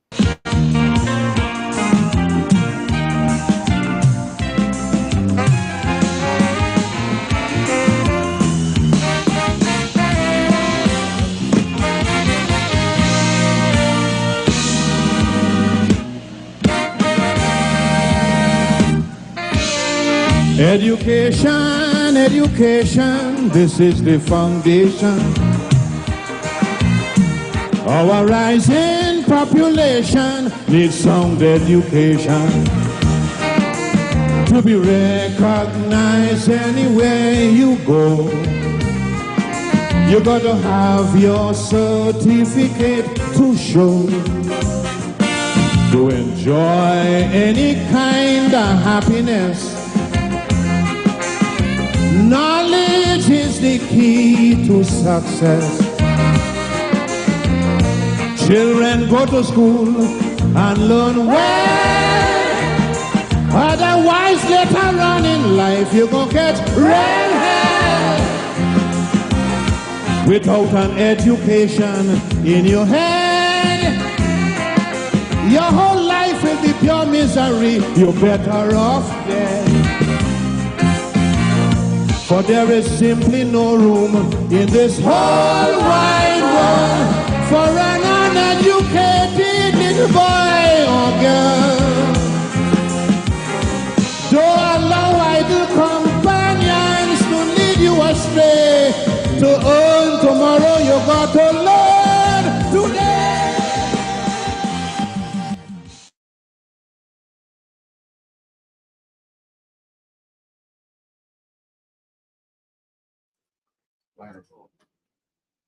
Thank you for joining us tonight for DLP TV on Tuesday, where we looked at unraveling the challenges in educational system in Barbados. Thank you and have a good night.